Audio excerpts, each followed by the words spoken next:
Welcome to another Pokemon Rants podcast, everybody. For those outside, never truly realized the depth of the great people that we have here in this Pokemon hobby.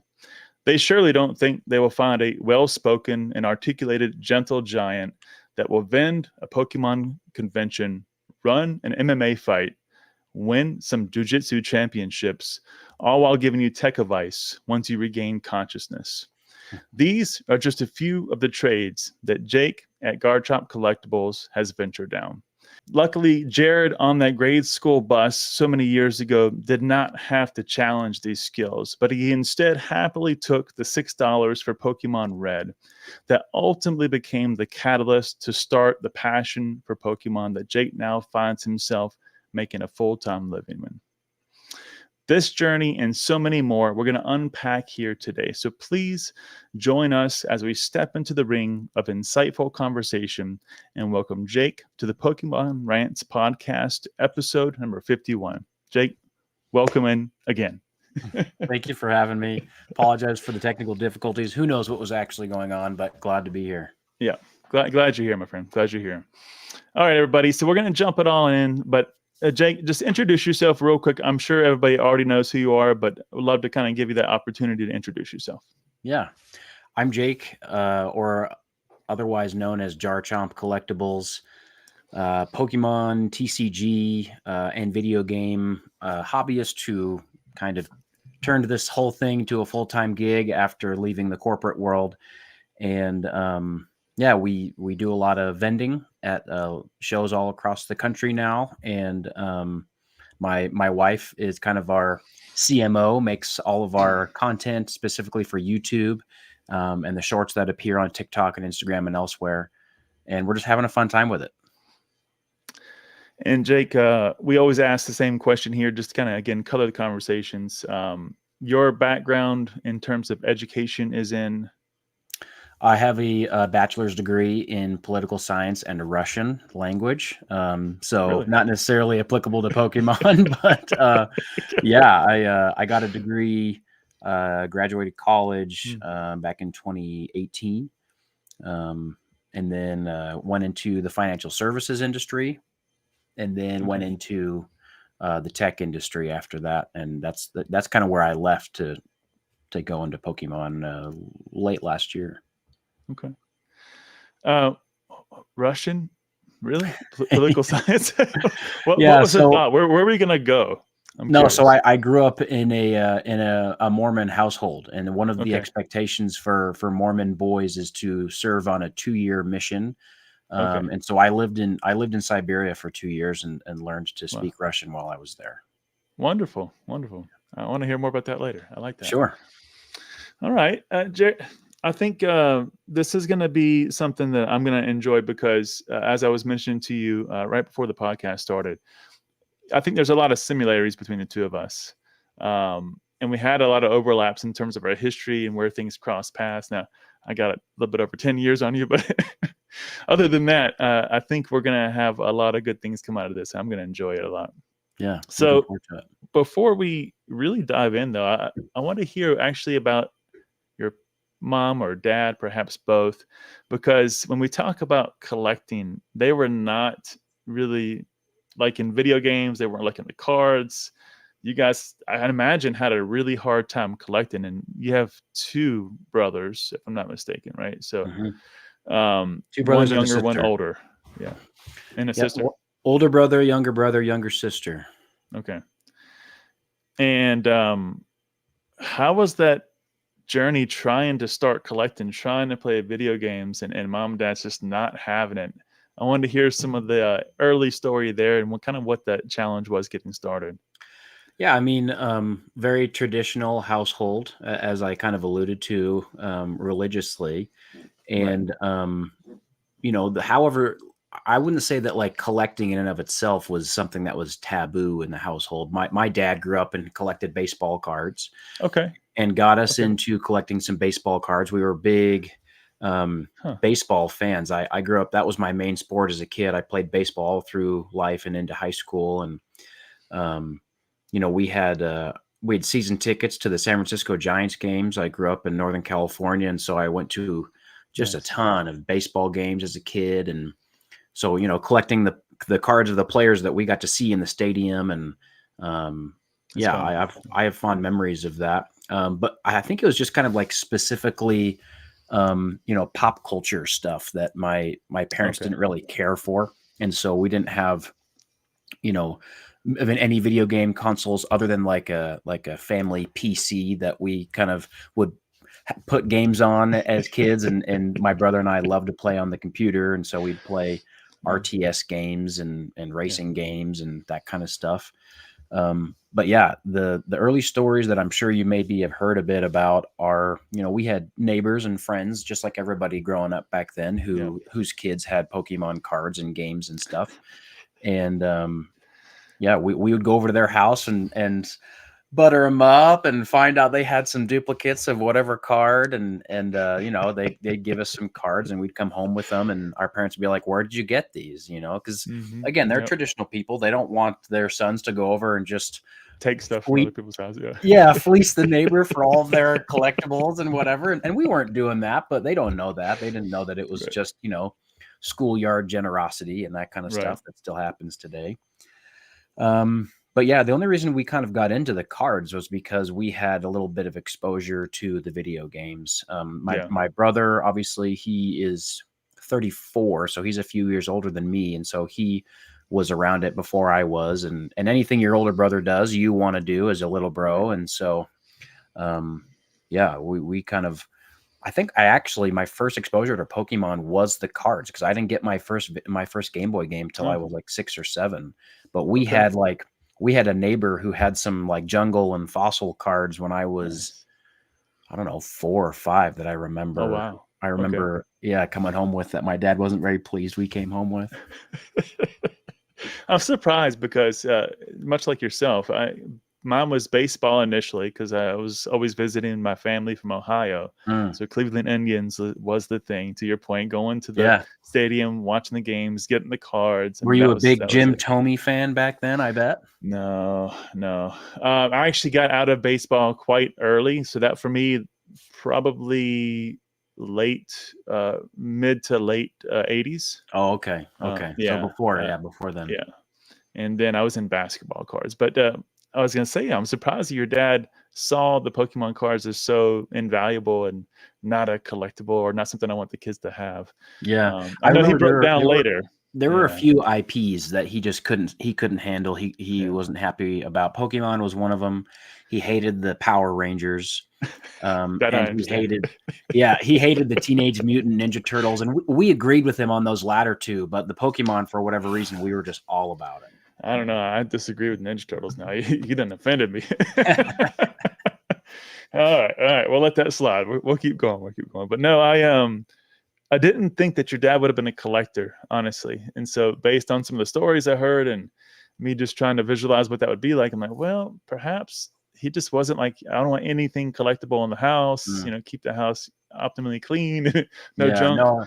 No, okay. Maybe I overplayed, his orderliness. He didn't mind, us having hobbies and things like that. But I think it was just, the Pokemon and he probably thought just like every other parent back then that this was just a flash in the pan kind of thing and not worth anyone's time.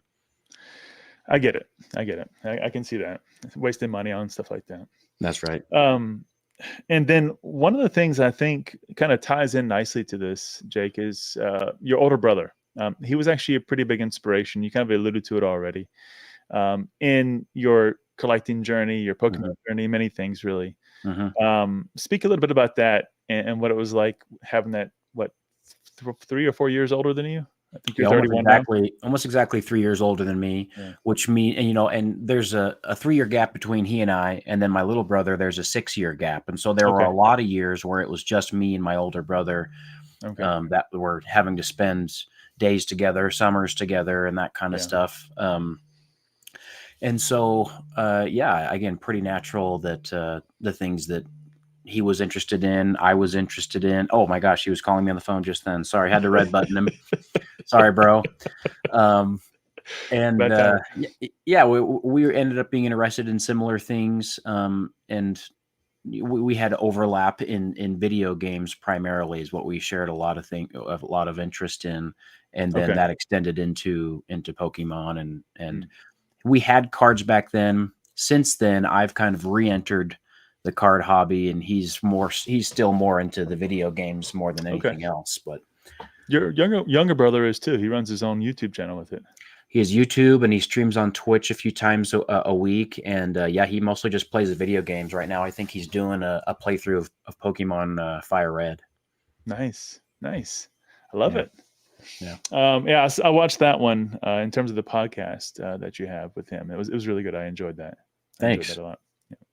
Yeah. By the way, keep doing the podcast. They're very good. I like your style with it. It's fun. It's witty.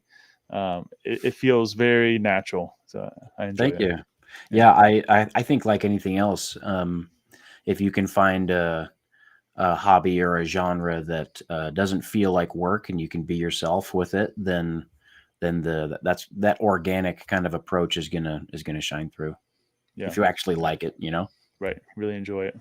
Yeah. And you can tell, especially I'm listening to your brother and he's talking about the day he's your older brother. Oh, his older brother, handing down the Game Boy to keep him quiet, right? It's like, yeah. I mean, those are momentous kind of experiences as when you're a kid, Changes like everything. Yeah, and just like most families back then, we weren't, we weren't like rich, and so our parents were very used to saying no, and you had to wait until a certain, age or whatever before you could get some toy or whatever it may be. And so when those days actually they finally happened, I still remember the first day I got my first Game Boy and my second Game Boy and my third Game Boy and my first iPod and all those things. Those are kind of momentous things back then when you're a kid, because electronics and how they were developing, it was really an exciting time in those late 90s, early 2000s. Yeah, we were, well, myself specifically, but I don't know if you feel the same way, but at the beginning of that technology boom, it was just amazing. Watching, I was told the story a few times, but having the Tandy 1000 here at the house, playing Hangman and Cubert and on a 5 1/4 floppy, still works. I love it. It's early. Go ahead. I'm sorry. No, I was just going to say, I absolutely remember. I think my dad at one point, I think he had an old video game system that had like the original baseball, the original football, the original Pong game, games on it. And because just like any, I think, younger parent, he wanted to share the things that were really fun about his childhood with us. Right. And, I imagine that you're doing that with your kids now. The Pokemon hobby, it now transcends generations. Well, and they are the reason that I'm actually doing this at all. I wasn't really into it as much, especially here in the later years. I was a little too old for it. It came out, I was like, I'm in sports. And at that point, I was already on to, high school, college, that kind of stuff. But the kids really pulled me in. And then when I saw that collectability, I saw the gameplay, I saw the video games and where the franchise has kind of went over the past, 20, 30 years. I was like, wow, this is fun. Then I got actually doing the binders. I'm like, oh, okay, now you got me. You got my itch back. Oh, yeah. Once you can introduce like some sort of a systematized approach to something, you can get somebody's attention. Exactly. Scratch that nostalgic itch. Yeah. Take me back, Jake, to that day that your dad took you to Target. I think the first time he bought you Pokemon cards, right? Yeah. So my parents actually, they separated when I was like 13 or something like that. And so this was one of those kind of memories of, dad's taking us to do something that when they were together, he would have never have done, but like the nature of the parents separating meant that like they both kind of started to relax their approach to rules and expectations and stuff like that. I think that's kind of common. And so, I think it was my little brother and I, maybe my little sister. I don't know, because she was the kind of person who was like interested in something for like 5 minutes and then moved on to the next thing. Okay. So I don't know if she was really into the Pokemon cards at that point, but my little brother and I, we went back to Target, and this was the Target we had been going to for baseball cards for many, many years. and so we always knew the Pokemon cards were there, but we always just walked past them to get to the baseball cards because that's what Dad would let us get. But then for some reason he was like, yeah, let's get some Pokemon cards this time. And so it was like a couple of Diamond and Pearl theme decks, and then some like 3-pack blisters that had some of those EX era packs. So like Holland Phantoms and Crystal Guardians and Power Keepers and some of those sets that are just, you know, they go down in history as some of the best ever. That's why stuff like this just like absolutely scratches the itch for me. Those Delta Species hollows, like I can't get enough of that for that exact reason. And I think that's also a really good move because I think also collecting all the Delta species in a PSA 10. It's one of your kind of collecting goals, right? It is. It's an expensive goal. And the tough thing about it, Justin, is even some of the non-expensive ones, like I was on eBay today just perusing and I saw, I was like, okay, the reverse hollow Vileplume from Holland Phantoms. It's like, you know, whenever it sells, it goes for like $150, but it's like pop 12. Exactly. And so I'm never going to see it. And anybody who has it knows that I want it. And they're going to be like, all right, $500. And I'm like, no, like, how am I going to pay triple the last sale just because you know I need it for my wall? Wait for the next crash. We'll see. We'll see. Well, the thing is, like these low pop vintage cards, they don't really ever crash because it's just, you know, it's beauty in the eye of the beholder kind of thing.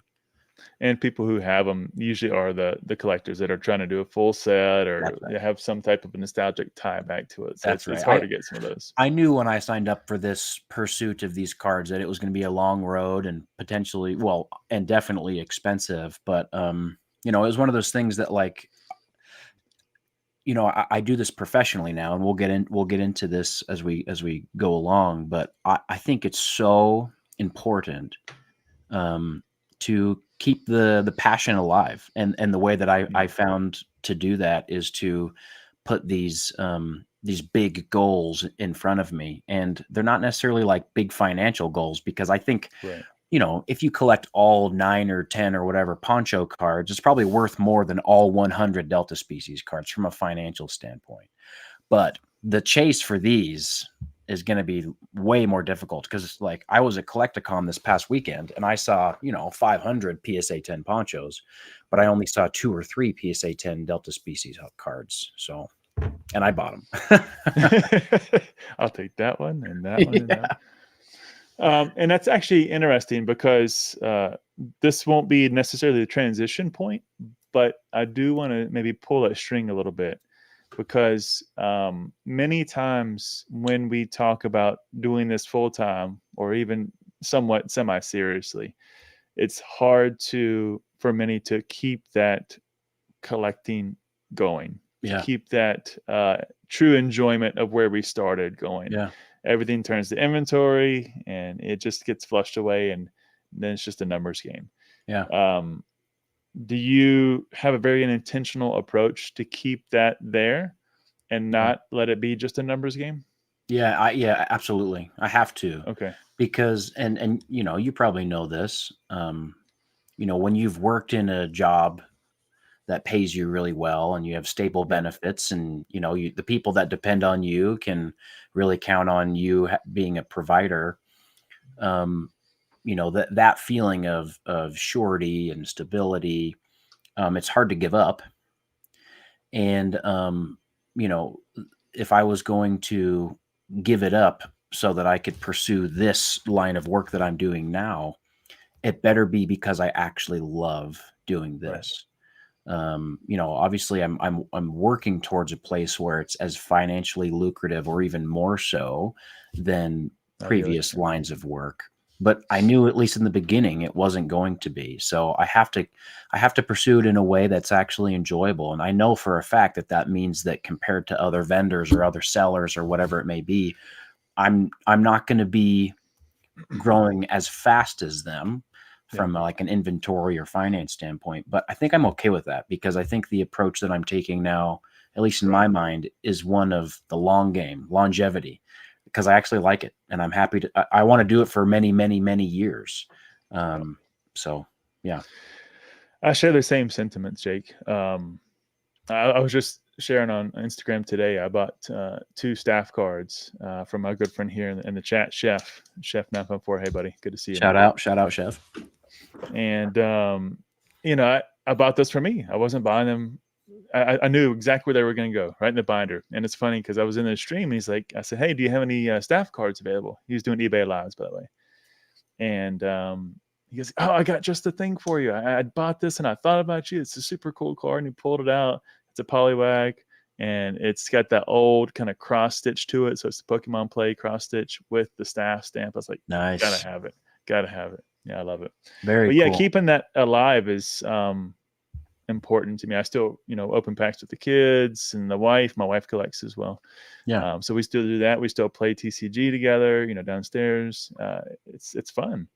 Yeah. We watch the new Horizons episodes when they come out, or go back and watch a movie. My kids are playing Legends of Arceus, and I sit down. I haven't played too much of that, to be honest, but I would like to. Mm-hmm. But that's their weekend video game time. And so we still really find a lot of fun ways to enjoy it, even though it is something I sit and do for 15 hours, 20 hours every day. It's still fun. It's still fun. I love it. I love that approach. I completely agree with it. What are you collecting besides the Delta species? I know you had a couple of vintage sets you were trying to complete. Yeah. How's that going? Yeah, it's a lot, man. Okay, so I'm like I'm like 2 or 3 really, and again, most of these cards that I need are so inexpensive. They're just a couple of cents. I could probably just get them on TCG Player, but I want to find them in the wild. You know how it is. Okay. Yeah. I've got like a couple of cards for Gym Challenge, a couple of cards for each of the Neo sets. Okay. I'm talking like 3 or 4 cards. Oh, nice. Nice. My wife did talk me into starting a master set of all 3 E series sets. So Expedition, Aquapolis, Skyridge. And okay. I knew of those sets before getting into it, but once I actually dove into the complexity of those 3 sets, are all 3 arranged in totally unique ways. Yep.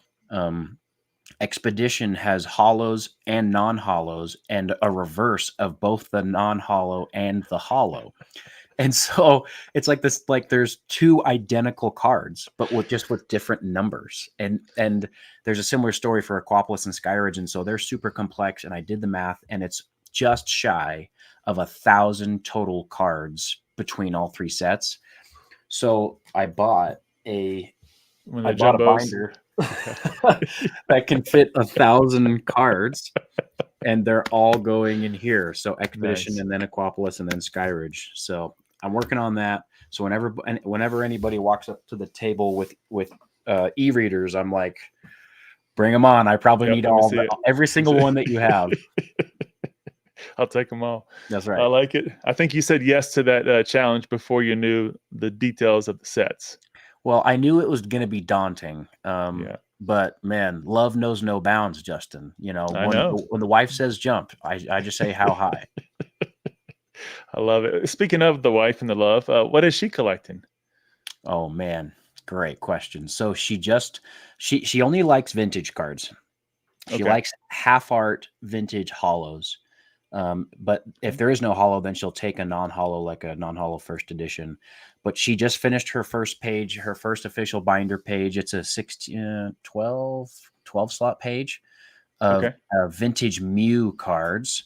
She got the gold star? She might show me right here. Hand me that binder. So she just finished this first page of her binder. Let's show to the chat here, if anybody can see this. Ooh. Oh, she did get it. Yep. She got the Gold Star Mew this past weekend at Collecticon. Congratulations. So, just a bunch of heat. So she's working on that. Okay. And then she collects some Eevee cards and who else? Chansey, Jigglypuff. Okay. Her name is Franny, and so her kind of Pokemon name is Clefranny, so because she likes Clefairy. Yeah. All right. I love that. I was wondering because last I heard she did not have that Gold Star Mew yet. So congrats on the pickup, Franny. I hope that they're watching this stream. They might not be, but there was a fan of the channel that came up to our table this past weekend in LA Collecticon and gifted me a raw Gold Star Mew for her. Wow. That's Yeah, awesome. I That is know, I awesome. know. It was damaged and everything, but still, like that's an That's expensive huge. card. Yeah. So It's those gifts that just it takes us a step back. We have to yeah, really be like, wow, somebody came out of their way, thought about what exactly we needed, yeah, came to where we were and brought it to us and gifted it to us. yep. Same thing happened for me, and I speak about it all the time. So everybody who knows me, they probably get tired of hearing it. But my favorite pieces are these crochet pieces. Yeah. I'll show you. Um,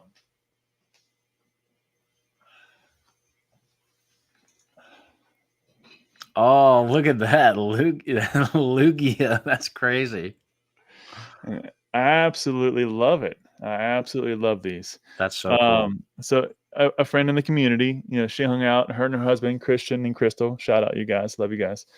They hang out all the time. They support the channel, and they were going to come to the Charlotte Collecticon last year, Nice, and they nice. came. They made one for me, one for my wife, one for each of the kids, and I was just blown away, blown Yeah, away. yeah. So So it's cool. very special. Yeah, the generosity in the hobby is it's really cool. Like, right now you can turn on YouTube and see dozens of videos about, the market being really hot and Mhm. people are scalping, and this is the vendor's fault, or this is the investor's fault, or this is Pokemon's Pokemon's fault, fault. yeah, But we yeah. don't talk enough about just how generous people are in the hobby. And maybe one of the only ways to experience that is to get out into the hobby, Yeah. whether it's at your LGS or at an expo or whatever it may be. But I highly recommend doing that. It changes the entire game for you. Yes. Everything shifts. But really on that note, why do you think this hobby is so different from baseball collectors or sports collectors or comic book collecting? Or and again, I'm very biased in my opinion because I'm not in those spaces as much anymore. Yeah. But I know people who are. I talk to them, and it just doesn't seem to be the same. What are your Yeah. thoughts? I can't speak too directly about the experience in those other hobbies. I stopped collecting baseball long before I would have been, like, present minded enough to understand the general market of the baseball card hobby. But what I can say is that Pokemon as an IP um, really speaks to uh, the individual, and the ability to create kind of your own identity in the IP, right? People talk about their favorite Pokemon. People Mhm. talk about the time they pulled that card. Yeah. They talk about, their team that they trained on the Game Boy game way back when, that Yeah. like has that intrinsic experience for them. And I think that there's just kind of this, or maybe another aspect of Pokemon is the creators intentionally made it a cooperative game long before that was Yeah. really kind of commonplace. And you had the two Game Boys with the link cable, and certain Pokemon you could Mhm. only get by trading back and forth. That's a good point. And so it's kind of this interactive experience that brings people together, and that they need to cooperate in order to achieve something. A Mm. lot of that maybe we take for granted, but trading card game, Pokemon video game, Right. it's all like, you don't just do it by yourself, and even when you kind of are, like, you're creating this identity around it that's very personal, and maybe that's it. And I've even spoken to some friends in the Magic, community, and again, you have a lot of the same, I would say, ties in terms of the traded game, collaboration, Yeah. sharing.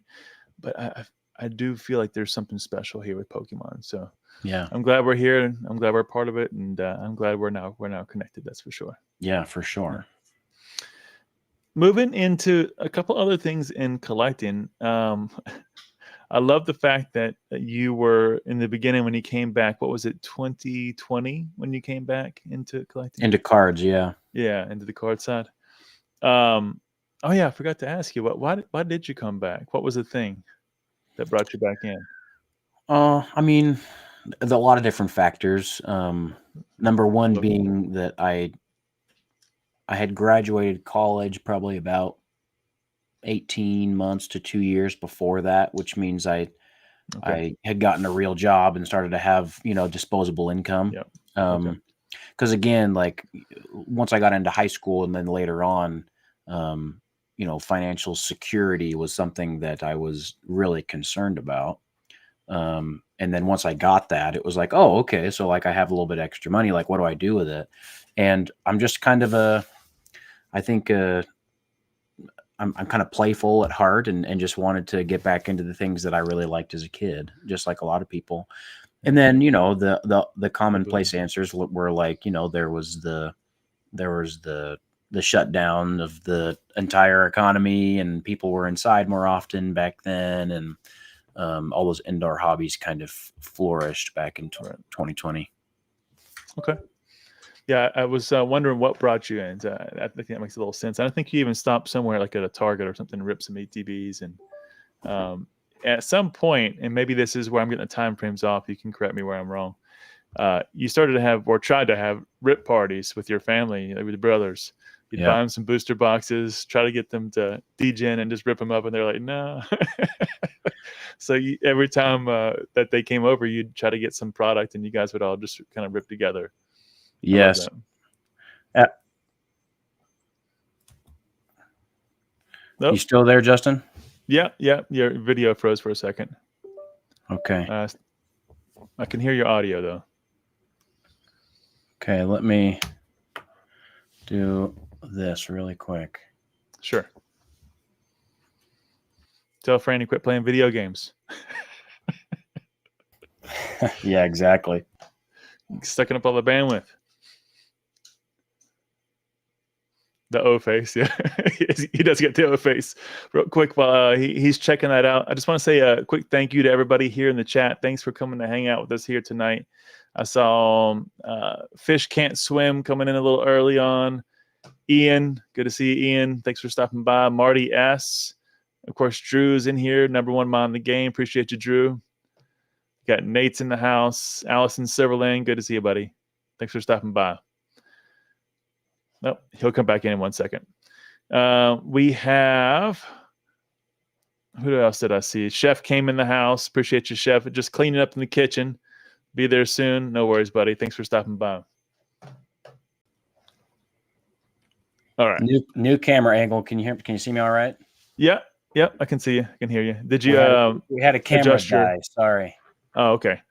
Adjust your video quality just to make sure. Okay. Got it. Okay, it's at the top. All right, sounds good. I was just saying a quick thanks to everybody here in the chat. Ernie, thanks for stopping by. Trainer Glenn, good to see you, my friend. All right, guys. Bob the Slob. I love the names. FN Viking, thanks so much for stopping by, guys. Good to see you. Good to see you. But yeah, go ahead and pick it back up from there where you were. Yeah, you were saying the rip parties. Right. So yeah, for whatever reason, I just was the kind of person who like I just didn't want to only rip like a handful of packs, and I needed I don't know what it is. I needed to, if I was going to rip packs, it needed to be a whole bunch at once. Right. You can wait a long period of time and not have any, but when I do it, it needs to be big, right? Yes, that's kind of how I am. I'm like all in or I'm all out, one or the other. Yeah. And so, when a new set would come out and I'd be excited about it, I would kind of just buy a box here, buy a box there. And then, I love to share the hobby, as you can imagine. I know that you're the same way. And so I would just kind of wait until I had either a couple of friends or like siblings that were going to be in town. And I would just come out of the back room with a whole just tub full of sealed boxes, and we'd pile them up on the table and rip them all together. And that's fun. Yeah, that was the way that I did it. And that was before I really even thought about the financial aspect of the hobby. I think we all go through that period of time where we're just like, anything and everything I can get my hands on, we're gonna rip it open. Rip it. Yeah. Exactly. And do you still enjoy a little bit of degen ripping today, or do you refrain? I mean, the answer has to be yes. I'm just maybe a bit more picky with which sets I do it with, right? Okay. So, I did luck out and get some prismatic pre-orders in, and so I opened some prismatic, and usually I kind of reserve the opening experience for if I'm gonna try to do a master set of the set. Okay. And I originally thought like, oh no, I don't want to do a master set of prismatic, and then I kind of was like, oh yeah, we should do it. And now I'm back to the I'm not sure, just because like for some reason like sometimes I'm in love with the evolutions, and then sometimes I'm like whatever, you know. Yeah. So yeah, it's gonna be a tough one. If you think the E series was bad, that one's gonna be I think even worse. So okay, so I actually just watched this this video. I don't know if you've ever had a pack battle on your podcast, Eric. He's another vendor in the space, and he had someone come up to his table at a Collecticon like 2 weeks after Prismatic Evolutions came out, and they had already done the entire master set. Really? Every single Pokeball, every single Master Ball, all of the hits in a single binder. And I was like, how did you even do that? Like some people go on the hunt for these cards and just make it their entire day to look for the new cards. Well, I know that we sold a ton as soon as we posted them out there. I mean, they're still flying off the shelves. Yeah. And it's a mix. I mean, because you can tell when people buy sets of 4 and stuff, they're players. It's a mix of people buying stuff to play with, people trying to obviously get one of each one, so they're just going to run down the list. And they're still flying off the shelves. So it's going to be probably those harder tier ones that'll be the more challenging, Master Balls and stuff like that. Yeah. Well, and the thing is, there's just so many of them. Every single card has that Master Ball hit. So we're talking about just an enormous binder full of cards if you're trying to get every single one. Yeah, maybe lean on no for that one. Stick to the E series. yeah. And I like vintage more anyways, so. And it sounds like, unfortunately, unless you're ripping vintage, Franny's not going to join you in the DGen ripping. She doesn't enjoy the hobby quite the same. Again, like I'm not trying to toot my own horn here or anything, but we've gotten to the point where we can sell enough cards at these shows that every now and again I do get to open a vintage pack. Nice. So I opened a first edition fossil pack a couple weekends ago, and then this past weekend I opened up a fire red leaf green pack, which first time I had ever done that. Nice. And I don't know. I think again, this is another representation of how the hobby is so generous. Both of those people that sold me the pack, the fossil, and then the fire red leaf green one, they asked, "Hey, do you want to buy this?" And I said, "Yeah, but I really want to rip it." And they were like, "Okay." And I was like, "Okay, what's your best price if I rip it right here?" And both times, people gave me a really good price on the pack. Because they wanted to see me open it right then. Oh wow, okay. Yeah, so I think people are like, they want to support my degeneracy, which I really appreciate. Oh, you want to go down the rabbit hole? Yeah, sure. $50 off. We're good. Let me see what you got. Yeah. Did you get any good hits out of the two? Not really. I mean, the fire leaf green is EX era, so there's always a hollow reverse. So we got the reverse Persian card, which is a cool card, but it's not nice. Not especially valuable. Yeah. I love the hollows on fire red leaf green. Oh, they're so beautiful. My favorites, actually. Some of my favorites. Yeah, me too. Great generation of cards right there. All right, my friend. Definitely still enjoying the hobby. Love to see it while making it your full-time living and finding ways to share it with the community, with your family, and of course with your wife. Good stuff. Yeah. One question before we transition. Did you let her open one of the packs? She wasn't at the table both times, but I will. I should. Next time we have a chance to open a vintage pack and she's there. It's all she wasn't there. And she always has the hot hands anyways. She's the one who's pulling all the hits. I never pull anything cool.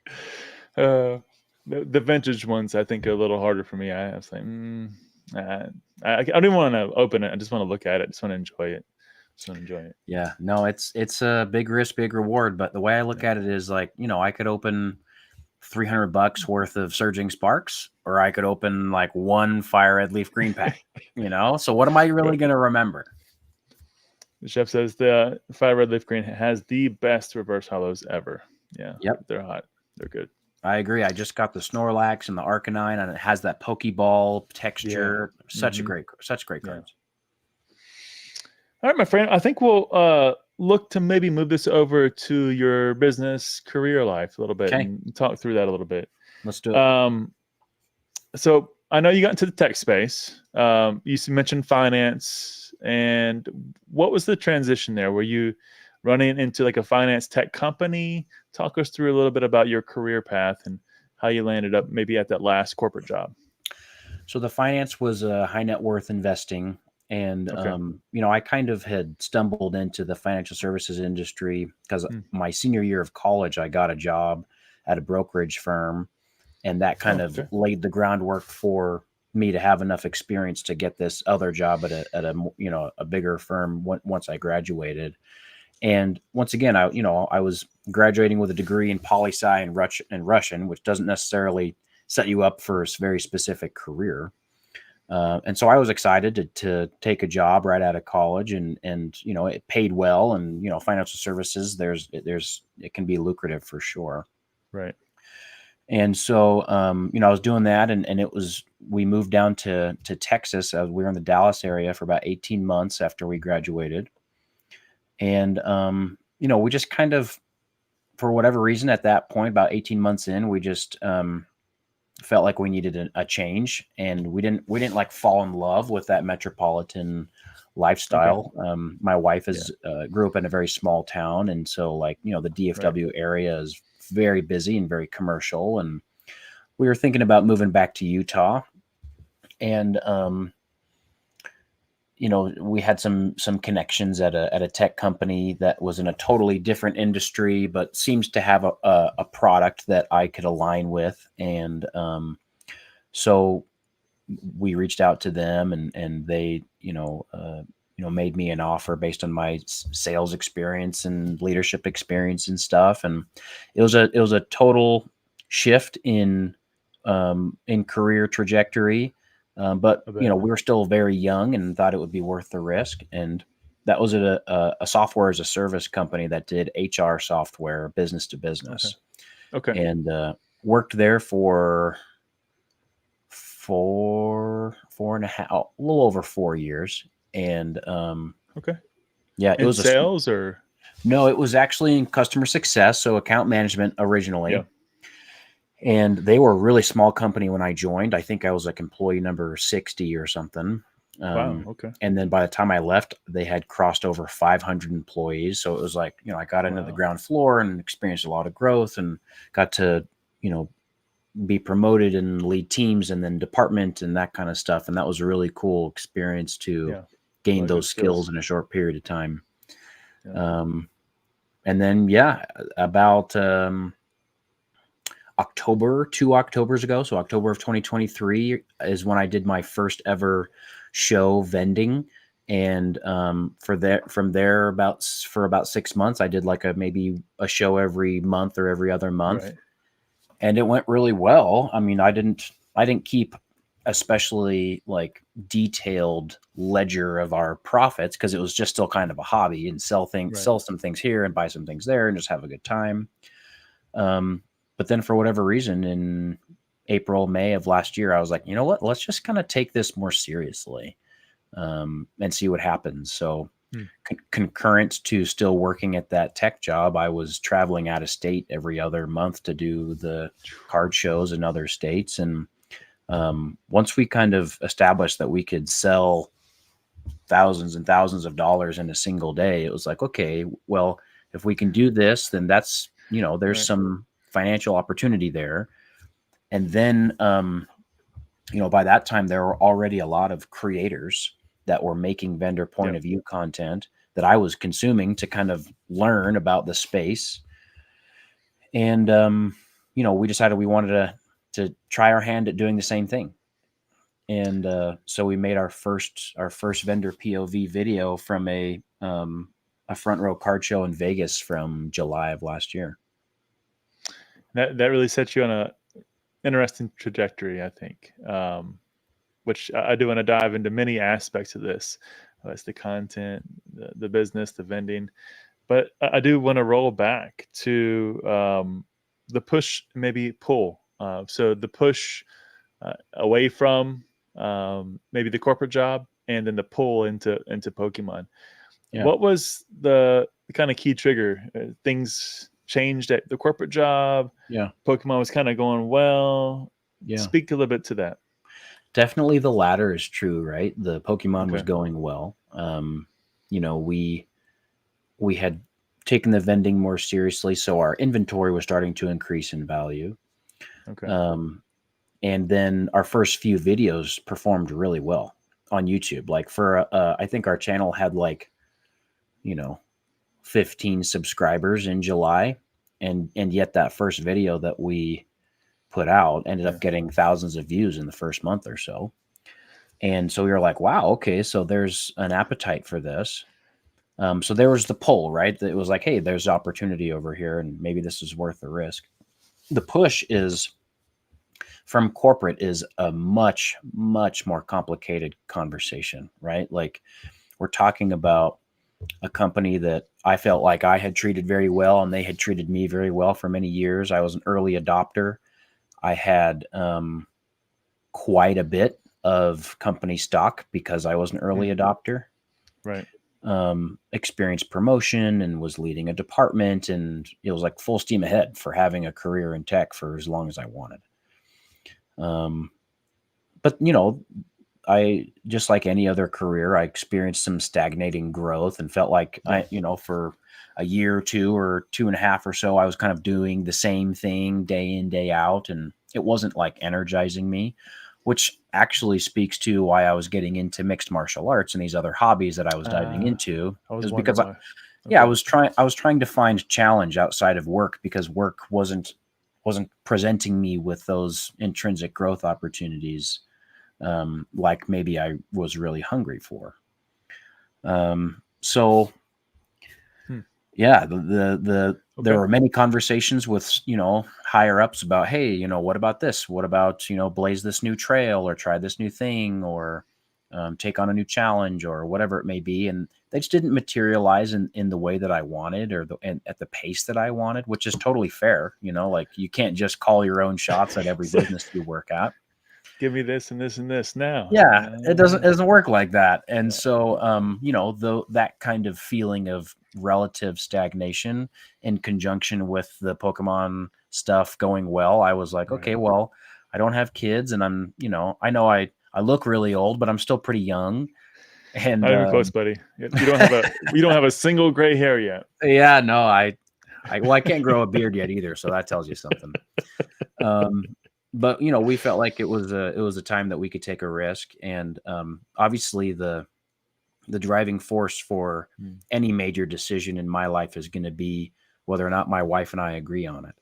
And she really came to me and was like, "Hey, you're not happy at work, and you're totally energized by this hobby. And I've been to a few shows where you absolutely kill it with all of the patrons and do really well from a numbers standpoint. And we're making content that people are engaging with. So let's do this. Let's you and I work on this and do this together."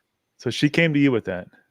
Yeah, no. And that's why she's so amazing, right? Because you would think that, the average spouse would be like, hey, like you probably shouldn't, it's like, what are you doing? Literally forsake your education and your career track records to go sell Pokemon cards that has, like, there's no barrier for entry for selling Pokemon cards. Like some of the other vendors that I'm doing deals with, they're like 19 years old with no education, and they're doing incredibly well. And so, like, sometimes there's a little bit of imposter syndrome where I'm like, man, did I do all those hard things all my young years just so that I could end up where these other 19 and 20-year-olds are today? And the answer is yes.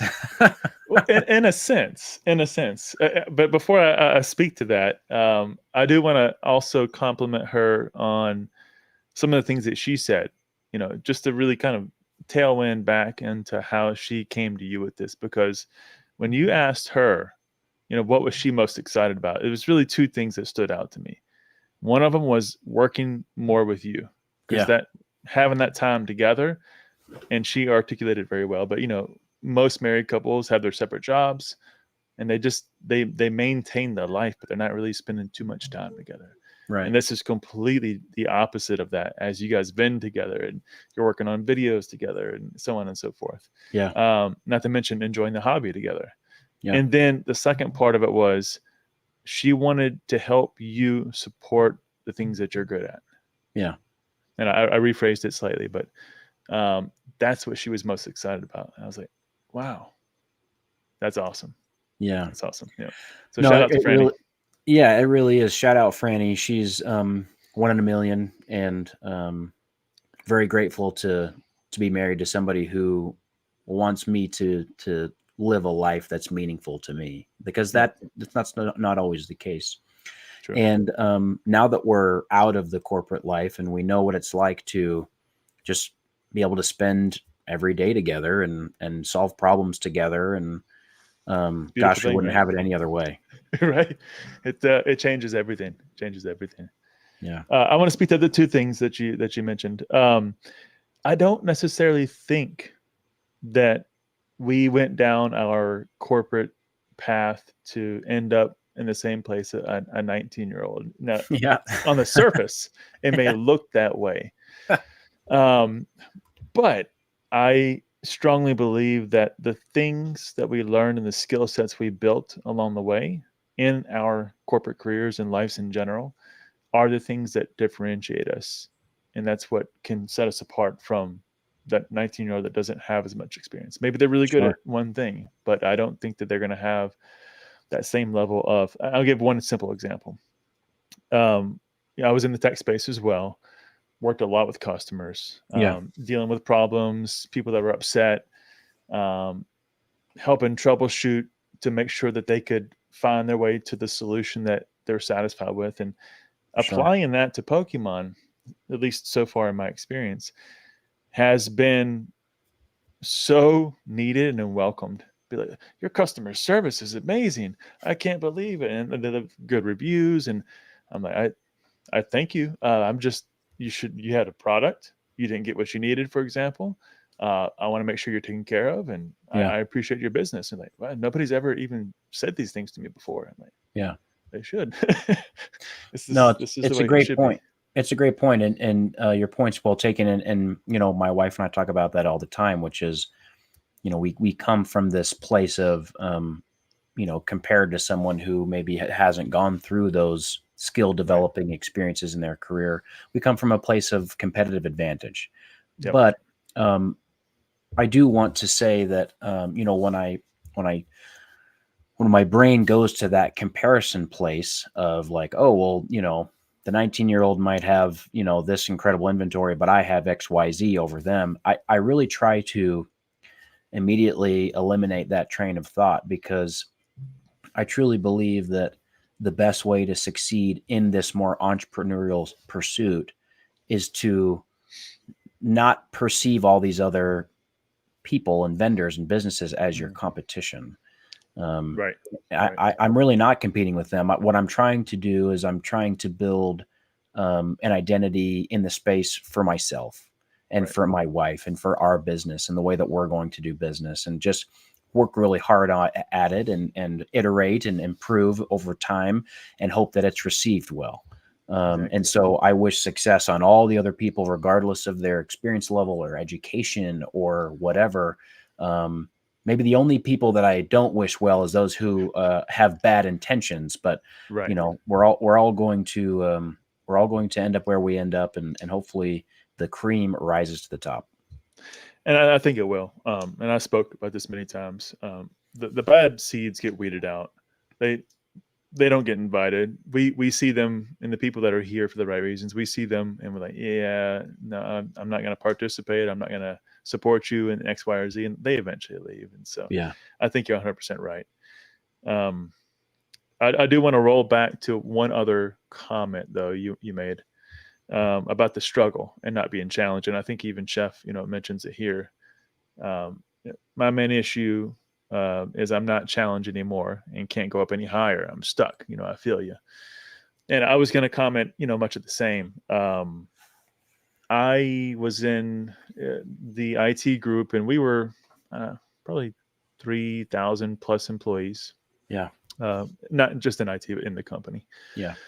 And I only had one position left. The last three positions that I I created them. They didn't exist before I took them. Pretty common in the tech space. Yeah. Yeah. And it was CTO or CIO, excuse me, was the only position that was left. And I was like, well, and that came with a stipulation. Well, you got to move to Spain. You got to move your family. Your wife has to leave her job. And when you looked at the numbers and the situation, it's like, that doesn't make a lot of sense. Yeah. And it wasn't even for that much more. Once you looked at the details, it's like, no, there's no way. And so to your same point, I felt that stagnation, and much like Chef, I did the same thing for the next couple of years. I'm like, got to change something. And there was, I wouldn't say empty promises, but to your same comment on, they just can't create something out of nothing. And they just didn't have anything to offer.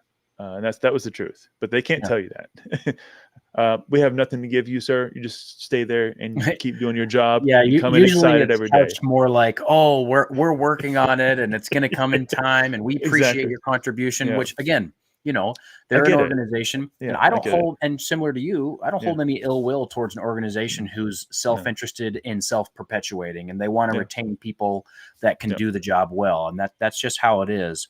But at the same time, you as an employee, and hopefully you as somebody who can think for yourself, needs to be able to look at their motivations and understand also your own capabilities. And is the juice worth the squeeze? And you need to make that decision for yourself. Exactly.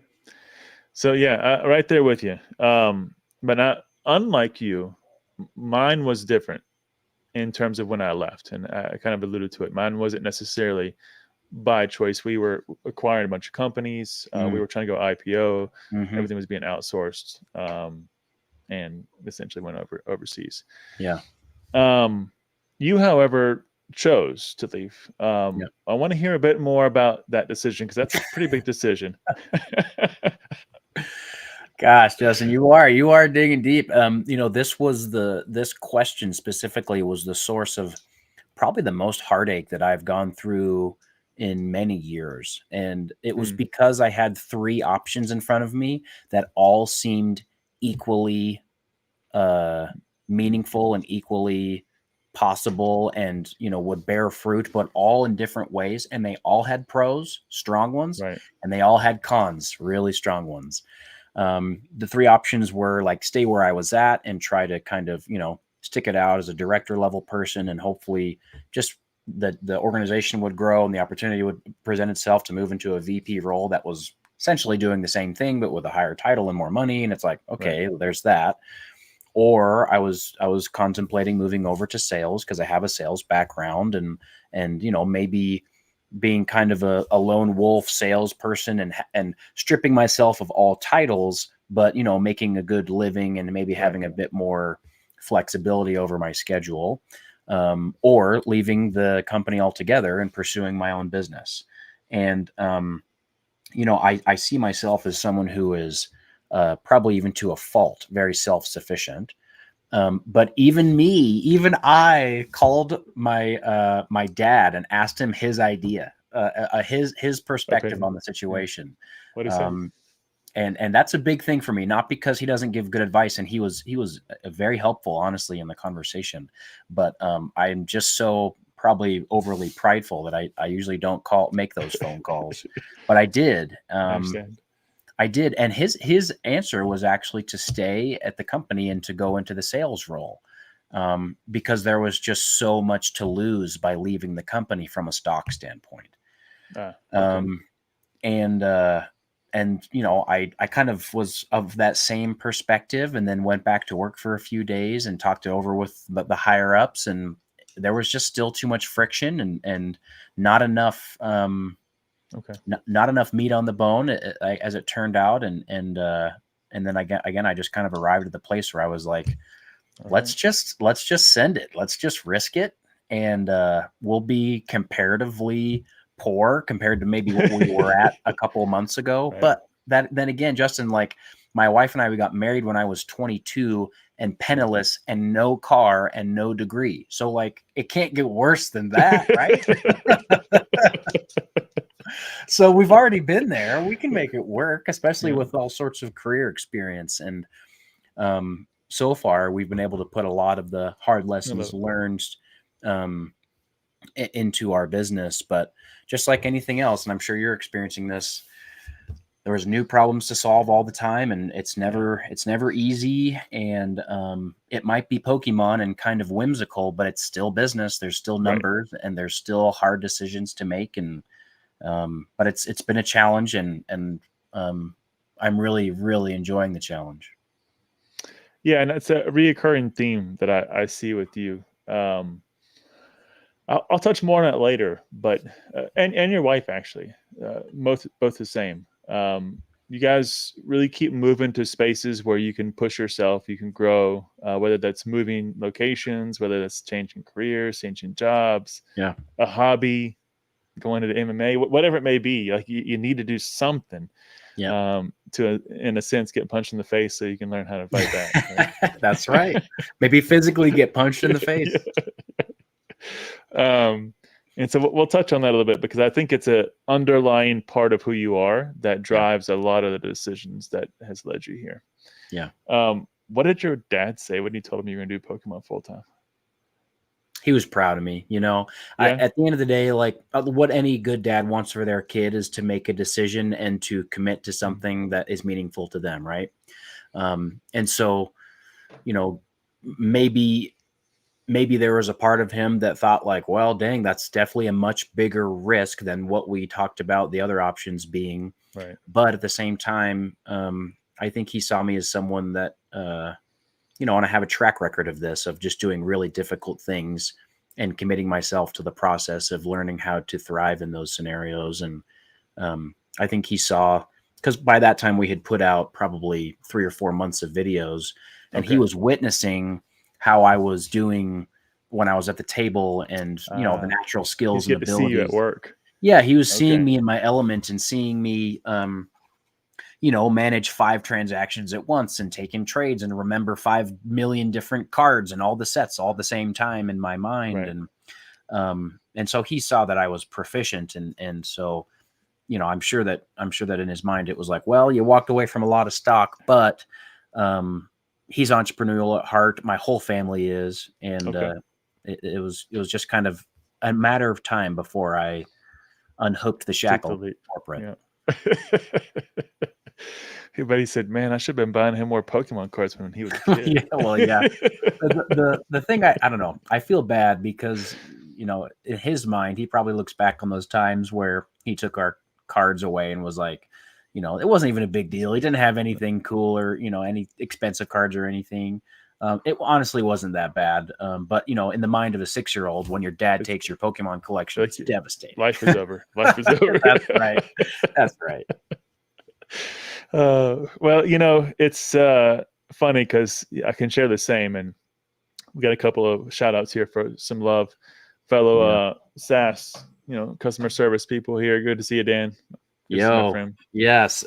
SaaS customer success, the unsung heroes who actually bring in all the revenue.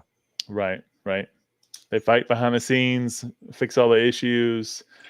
Solve all the problems and don't make any commissions. So sorry about that, guys. I know how it is.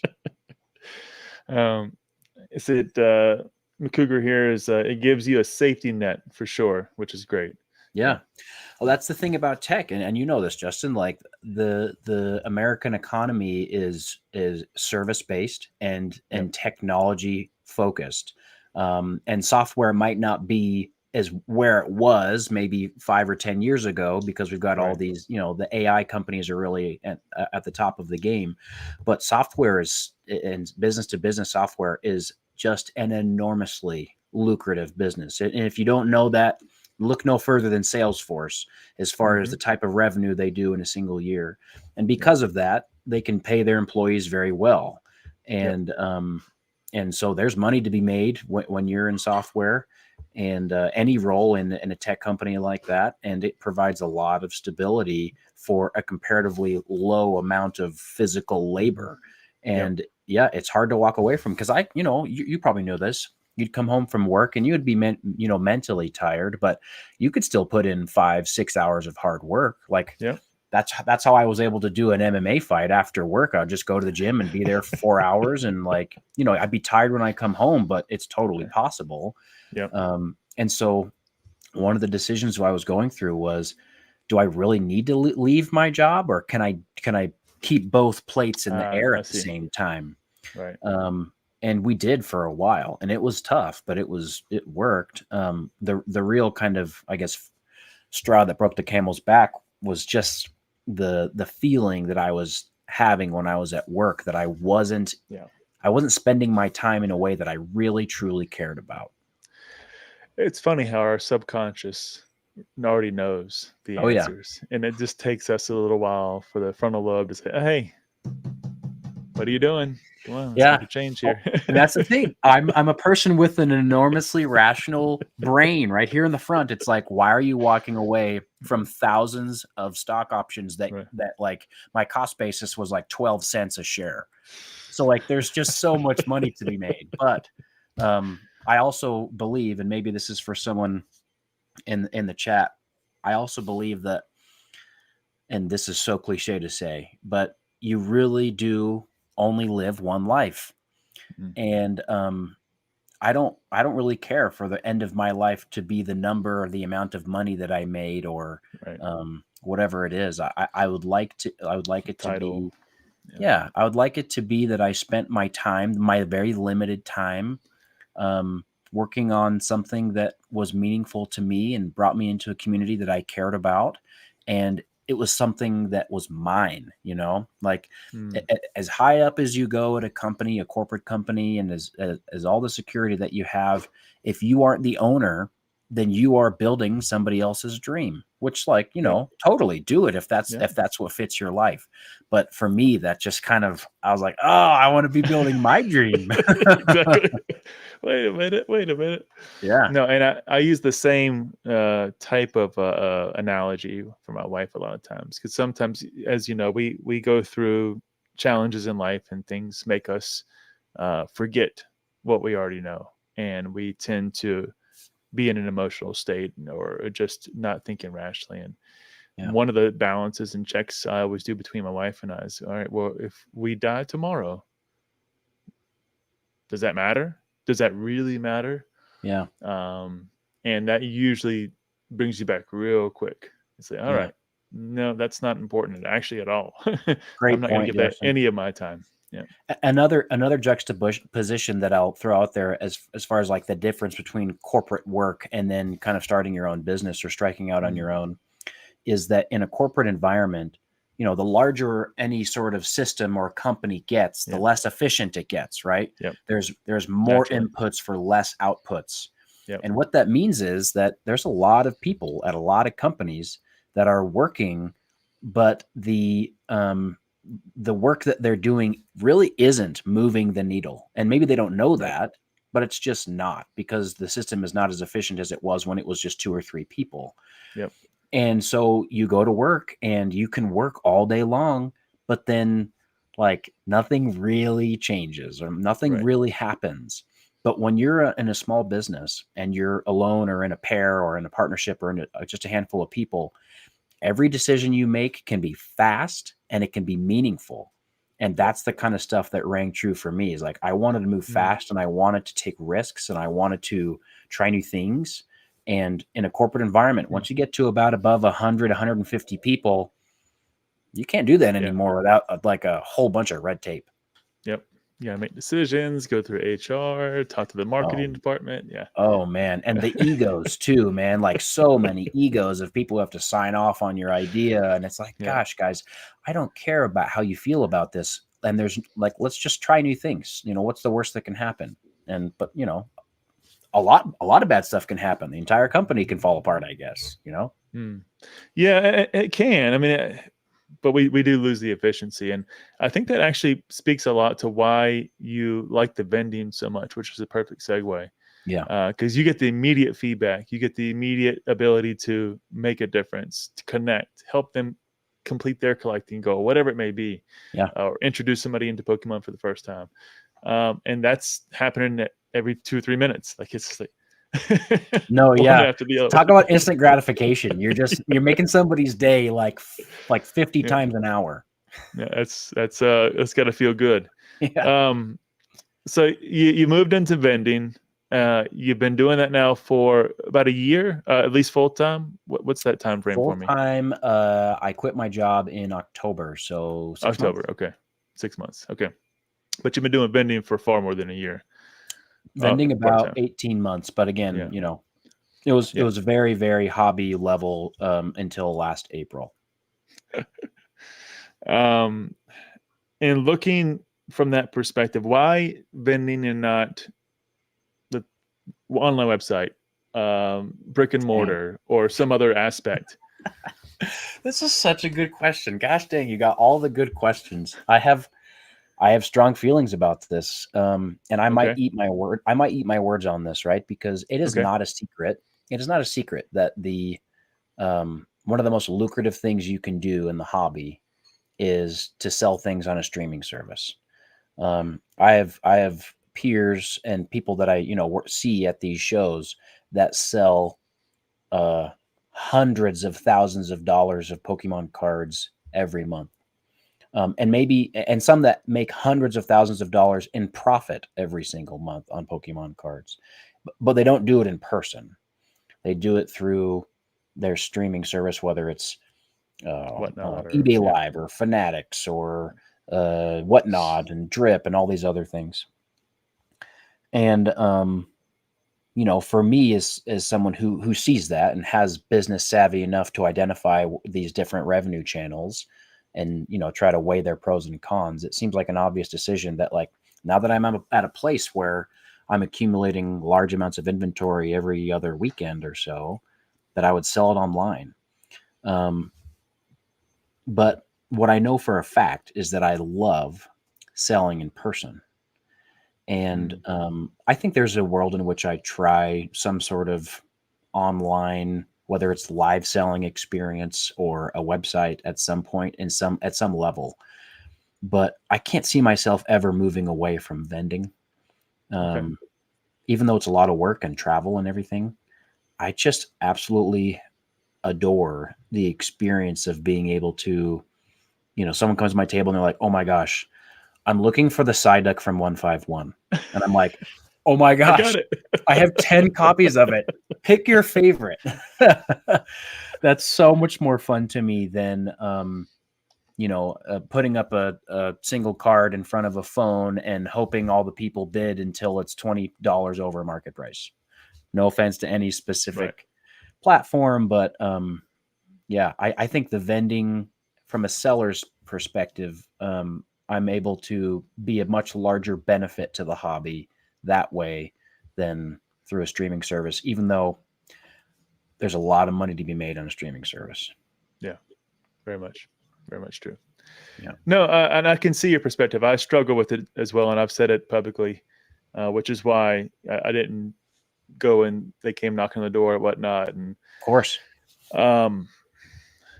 I still struggle with it a little bit, which is why right now the only place I'm really comfortable for myself, at least, is I'll do some breaks on my YouTube channel. Yeah. They can come to my website, and that's enough for me. Yeah. For now. My wife even just mentioned it.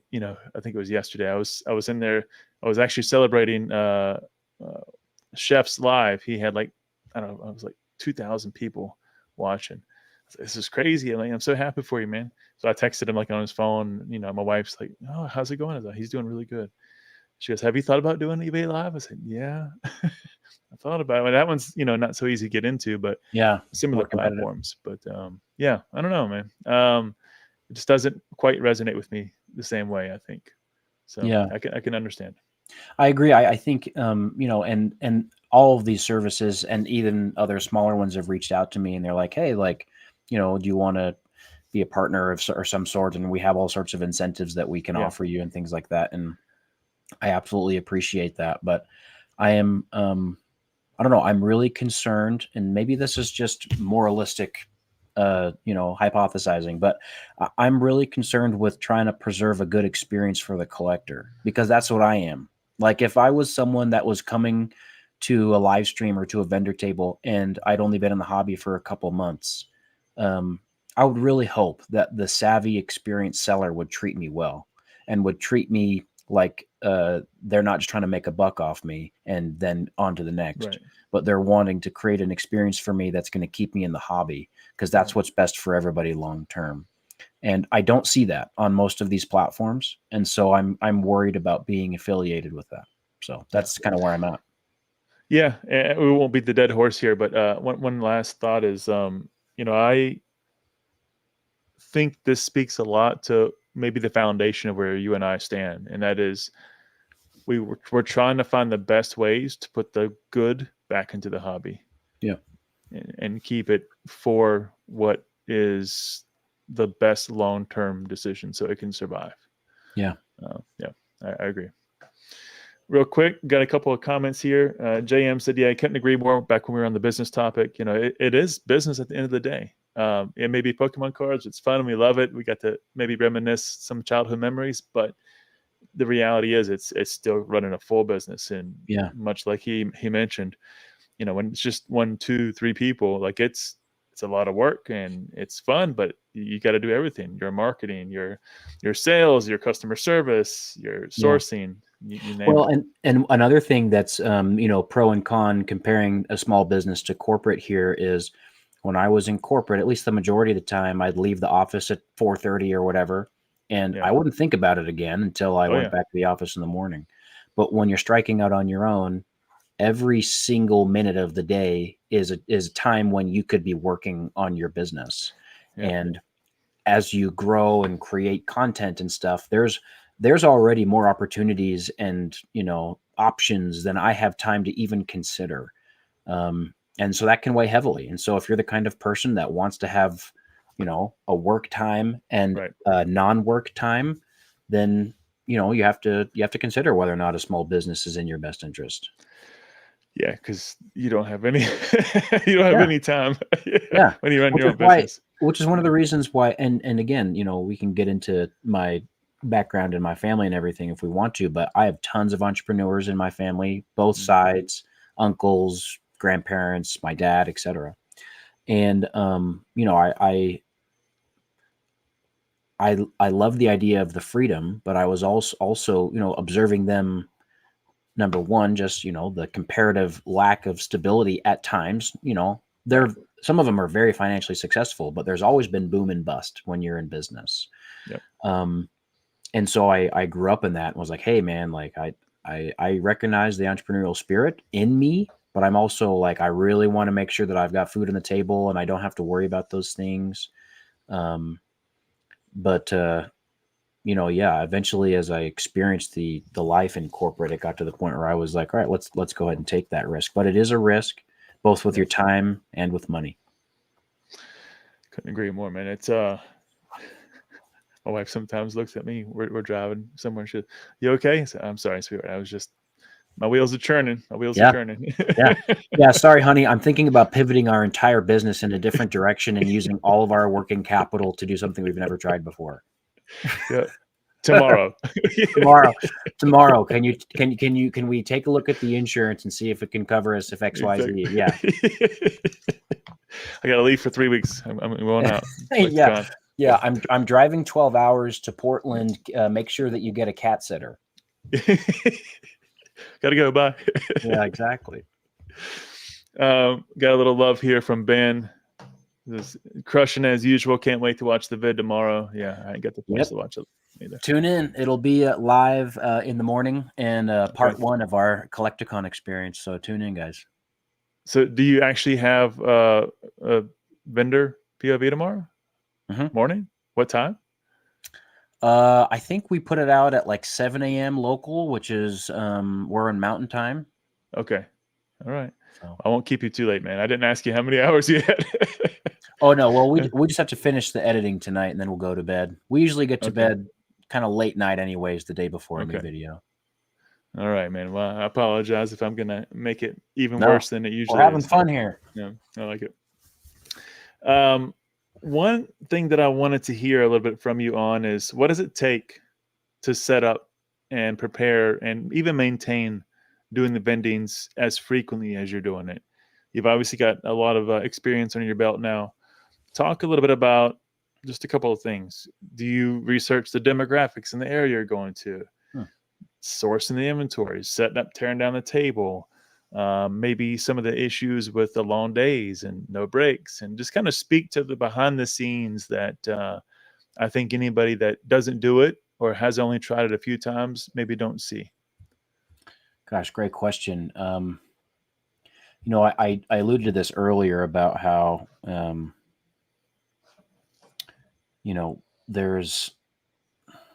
I have kind of maybe this overconfidence complex where I, depend on myself and see myself as being able to figure out a problem in the moment. And so a lot of times I'll go into a new show or a new city and, I'll make sure that I have accommodations, and hotel and everything like that, and try to find a place that's close to the venue where the show is going to be. But, let's take this LA Collecticon, for example. I knew that I had to be in Los Angeles somewhere between 1 p.m. and 4 p.m. the Friday before. So this past Friday, but I had never been to that part of LA. I'd never been to the convention center. I'd never been to the hotel that I was going to go to. When I got to the convention center, which is, hopefully the right one based on Google Maps, I didn't know where how to access the loading dock. Hopefully the person that had my vendor badges was going to be available. I didn't know if I was going to need a dolly or anything like that. And, there's just so many unknowns from a logistics standpoint. And when you introduce tons of unknowns, there's a lot of stress, and you're like, okay, I'm confident in myself, and other people are doing this. And so I'm probably able to do this. But you need to be flexible, especially for in-person events, live events. Things happen, like there's a long form video that I put out maybe a couple weeks ago where I accidentally run into my case while I'm vending and all my cards fell out, like random stuff happens all the time. And you need to be flexible and you need to give yourself grace. And you just need to be willing to put in that work and to make mistakes and move forward. And that's how anybody that you look at in the hobby,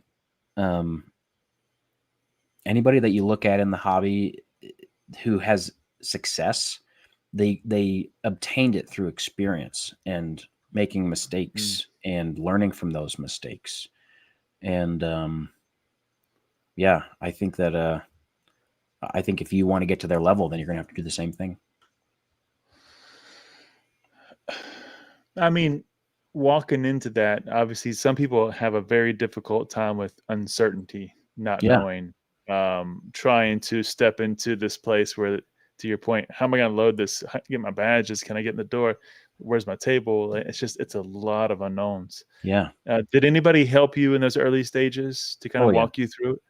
Well, that's the thing about the hobby is you're just a question away from, being pointed in the right direction. And so when I got to the venue, I made a phone call and everyone was so accommodating. Yeah, come this way. And, this is where you get your badges and this is where your table is. And everyone around you that you're trying to figure out the right space with your table, they're willing to move a couple inches if you're willing to move a couple inches. And, everyone is accommodating and understands that you're going through the same thing that they're going through. Now, as far as in general advice, I do want to give a specific shout out to Taylor at TBC Games. Are you familiar with them? I'm not, no. So they're on the East Coast, I think in Florida. Taylor, he has I believe he has a brick and mortar store, obviously an online presence, and then he does a lot of the larger events, including a lot of the Collecticons in Central and Eastern U.S. Okay. And I actually met him at a Las Vegas front row card show back last year before I started to get really serious about vending. And, I was able to ask him a number of questions in person, and he was incredibly gracious and totally willing to give me his phone number and his time and answer questions as specific as accounting practices and all these kinds of things. And I'm really grateful for that, because it wasn't just the info that helped, but it was the comfort in knowing that there are people in this industry that are ready and willing to be available for you. Yeah, I shared some similar stories with you before the podcast, and we're going to hear that theme, I think, throughout our career here. It's going to be, and we're going to be obviously doing the same for other people as they come and need some help from us down the path. Yeah. So Maybe happy just to give it back. a piece of advice for people that are wanting to, get a perspective or some input from a creator or someone who they perceive as further along. I would just say, do your best to be specific with your questions. And, not that I'm tired of people sending me messages. I always love to interact with people, but also I can be of more help to somebody if they have, a specific question that they're wanting support with, rather than maybe just saying, hey, I'm looking into getting into vending, how should I get started? And it's like, that's such a huge question. And there's so many things to consider. I don't have like an essay or a book written that I can just send a PDF over with. But if you kind of are in that mode of, okay, I've made a few decisions, I've encountered some friction, what did you do in the situation? I can definitely jump in and offer a piece of advice to that. Okay. Yeah. More specificity, the better. Right. Yeah. Yeah. This one might be for you. I'm not familiar with what Ben's referring to. Are you? Yeah. So I was at the Collectors Expo in LA maybe 3 weeks ago now. Okay. And Pat Flynn was at the expo, and he was getting some content. I imagine he's getting content and doing a specific challenge for one of his big YouTube videos. Right. And he comes to my table and he asked me if I have any Weedle cards. And I'm like, I don't know if I do have any Weedles. Maybe I have like a base set Weedle or whichever set it appears in, some cheap dollar card in my binder. And so, he flipped through my vintage binder, found the Weedle that he was needing, and he traded me some like bulk V card for it, just so we can kind of have a transaction on the camera. And like between two people who have obviously dealt with like 5-figure cards on a regular basis, like it was the most funny, ironic transaction of like worthless cards back and forth of all time. You just have it. No, wait, we got to do a transaction. Yeah, we got to do a deal, Pat. We've got to do it for the content for both of us. I love it. Actually, I thought he was talking about Weedle's Warehouse, because I know Weedle's Warehouse as well. I was like, no, I didn't know about that, but okay, that makes much more sense. Yeah. I appreciate you, FN Viking. Gifted 20 memberships. You didn't have to do that. Much appreciated. Much love. Thank you so much. If anybody got gifted a membership from Viking, make sure you show the love, guys. While we're looking through some of the chat here and trying to catch up a little bit, I also wanted to know, maybe going back to even the comment I made about demographics. I mean, in inventory, are you planning out very strategically, hey, I'm going to this place, maybe I need to bring this type of inventory, or now that you're now going back maybe a second round or a third round to some places, these things did well here, and I'm going to change my approach. How much effort do you put into this? I wouldn't say that it's like a considerable amount of effort, but it is something that you want to notice, right? If you're concerned about improving your business, then when you have a significant event that you can pull wisdom from, then you need to do that in order to get better. Right. And so, if I go to a show and a certain type of inventory sells really well, I'll make a mental note of that. One example of that is when I go to shows in Southern California, for whatever reason, the sealed stuff that I bring and put on the shelf behind my table almost always sells out. And I imagine it's because there's just really high competition for sealed product in stores in a place like SoCal, because there's just so many people, and the supply and demand ratio is not working in the average collector's favor there. Okay. And so I bring a lot of sealed boxes. I think I probably brought to Collecticon like 40 booster boxes and 50 ETBs in my car, and I brought almost 400 loose packs of 151, and almost all of it sold. Because people just they can't find it elsewhere, I guess. And so I remember that and try to make small adjustments or bring things that have sold previously. But then again, like You just never know what's going to sell. Yeah. It could be different the next time you go down there, and you know, you go down there and all of your slabs sell and none of your sealed sells. So you got to be ready for everything. You got to be diversified in your approach, but you should make mental notes and try to learn small lessons when you can.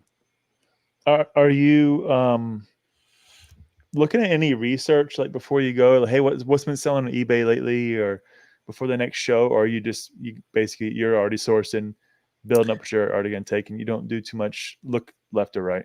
Yeah, I mean, just like any other person who sells cards, you know, when you go to price your cards, you're going to see changes in price, positive or negative.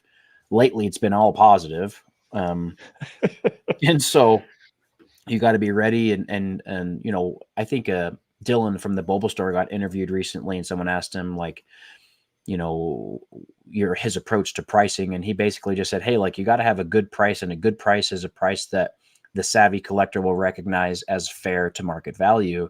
If you're too low, then as a business, you're going to lose money. And if you're too high, then it's not going to be liquid and you're not going to make any deals. So, you know, I try to price things in a way that makes sense for everybody. And just by nature of doing that, you know, I look up, hundreds of cards on TCG Player and on eBay every single week. And so you get kind of a feel for the movement of the market in general. Yeah. Which I think is a great way for us to speak to what you see now on the floor. What are you noticing? Because I think, I don't know, if you're going to see more happening in, like, say, like an eBay, you know, auctions and buy it nows, or do you see that? I think it's going to hit a little bit closer to home right there on the floor. And maybe you get the first sniff in the first wave of something coming. So what are you noticing in the market at the moment? And any trends, thoughts, ideas you're picking up on? It's such a great question, Justin, because, you know, in hindsight's always 2020 with market moves. Yep. But now that I've been through a few of these kind of run-ups of certain cards or certain, you know, classifications of cards, I'm starting to notice those things as they're happening in real time as well. I put out a video maybe 5-6 months ago where I remember someone came to my table and they said, hey, do you have any Bubble Mews? And I said, no, I don't think I do. But they bought every single Bubble Mew in the room. And that's when the card was at $80. And I was like, interesting. Like, that's an expensive gamble to make. You don't, like, you know, who knows? And the card doubled and tripled and quadrupled and whatever. And who knows the kind of money they made on that deal, at least a little bit. But I'm starting to notice that, like, when a certain card or a certain classification of card is being asked for very frequently, or I can never keep it in stock every time I get it, that I want to be more aware of that. And I would say that I am doing shows enough to maybe be on par with maybe the sales volume that you could, if you were really, really watching eBay on tons of listings all the time, then maybe you could know as fast as maybe consistent vendors are. But for most people, there's no comparison to the in-person experience of being able to see things sell or not sell in real time. The irony in the Pokemon market, though, is that most people don't buy a card until everyone else has already bought it. Right. Exactly. And we end up buying high and selling low, unfortunately, if you're just chasing the new hot cards. Right. If you're the follower, right? You want to be the leader in that case. Which is why I don't suggest anyone, unless you're part of the, like, less than 1% who somehow have a real nose for the movement of the market. I don't recommend making big plays on certain singles or certain sealed boxes or whatever. It's just too much risk. That's like, why not? You might as well just trade penny stocks at that point. You might actually come out better. We'll see. Yeah. When we talk about this, one of the things that I notice in my store, because my store is mostly online, other than some in-person events I might do from time to time. But I have usually large quantities of individual cards, like 200-300 of a card. Not necessarily big cards, but just cards in general. Sure. One that comes to example is the Mr. Mime from the Classic Collection right now. Oh, okay. So I think initially, as inventory came in and we were putting it on the website, I had 400. Wow. And I'm noticing here in the past 2 or 3 weeks, they're buying them in lots of 20. Now, the reason for 20 is this is actually going to get to the point of the question in a second. The way my software integration works is you get to define how much of a given product gets released to the market. And then, of course, I can have 400, but it's only going to do 20 at a time. Sure. So my cap is 20, so I just don't get wiped out of everything and don't have anything to sell. Sure. Well, and But that's also, to protect yourself against market moves too. right, exactly. And so I'm watching this and I'm like, okay, well, I'm down to like 300 now. Okay, now it's like 275. Like, let me just let me hit pause in this for a second. Let me see what's going on. Because if somebody does it once, I'm like, okay, it's fine. Like somebody's just trying to, get a good grading play or something. It does fine. Sure. When I see hundreds of cards moving, like, yeah. So the reason I share that with you is I'm curious. Do you hold some things back? Do you only put out, for example, 10 of the 20 Bubble Muse that you might have at a given show? How do you play some of your inventory and putting things out versus holding? On singles and slabs and things like that, I am not as strategic. It's Okay. more just the churn and burn technique. But I am that way with sealed product. Okay. And one of the things that I do that I would recommend any vendor who wants to have longevity in the hobby do is some small portion of your profit margin that you make when you're selling. I think everyone should put it into some Right. sealed product and sit on it. Because there's just, it's basically like betting on your future self, and betting on the future of the hobby. And there is a huge track record of sealed product appreciating over time as print cycles decrease. And so, certain things like, when I've noticed I can't keep 151 products in stock. Okay, from now on, whenever someone trades in 151, I'm taking it off the table, and then I'm just going to take it home and put it in my long-term storage, and just kind of hold it in that way. And when I choose one or two things at a time, it means that it's kind of hardly noticeable to the overall value of my inventory. So it's not like kneecapping my business, Okay. but it's also kind of putting some away for the winter, so to Right. speak. And then, a year, 2, 5 down the road, if and when I want to reintroduce that into my inventory, it's like this huge influx of cash, which is really beneficial. And that's why I think, the main, and this because you work with some of the longer term collectors in the hobby, the main determining factor for success in this hobby is longevity. If you can be involved for 5 or 10 or 15 years, you're going to accumulate things that the new people can't even dream of. And it's not because you're rich. It's just because you're old. No offense to the old people. I'm called old every day by my wife. No worries. Because she always I'd like to reminds be me old that one day. I'm older than she is. So when I joke, she's, "Oh, my back hurts." I said, "Oh, you're getting old, baby." She goes, "You're always older." Yeah. Than me. Quiet down, old man. Yeah, I get it. Good advice, though. Good advice. Yeah. And I do the same. And sometimes it's not even knowingly, or it's not intentional. It's I hadn't had time to get to that 5-row box, Sure. And I was like, "Oh yeah, I forgot I have these things in here. Let me go ahead and work on that."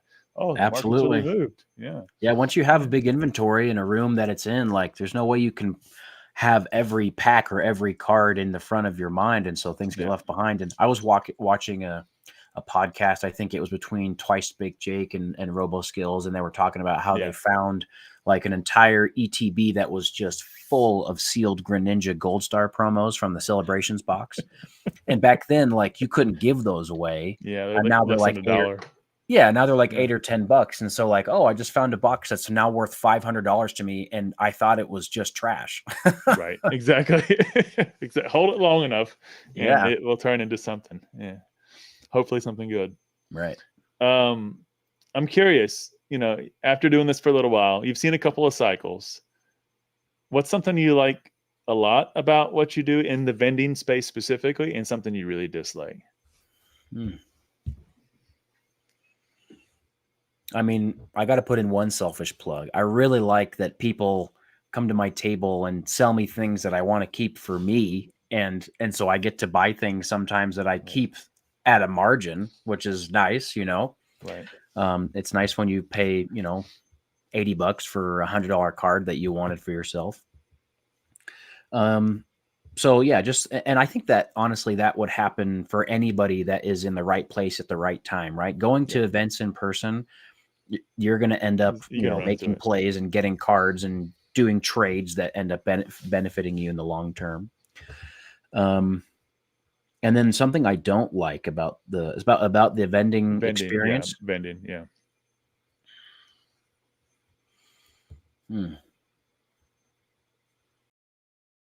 I don't know, like I don't like how much of kind of a endurance event it is to vend at an event. You know, now that we have some traction on social media, people come to the table very regularly, and you know, we usually have a busy, sometimes a line, sometimes just a lot of people all at the same time. So I'm doing deals and meeting people constantly for, you know, 6 or 8 hours in a row, and I don't get to eat or use the restroom or anything like that the whole time.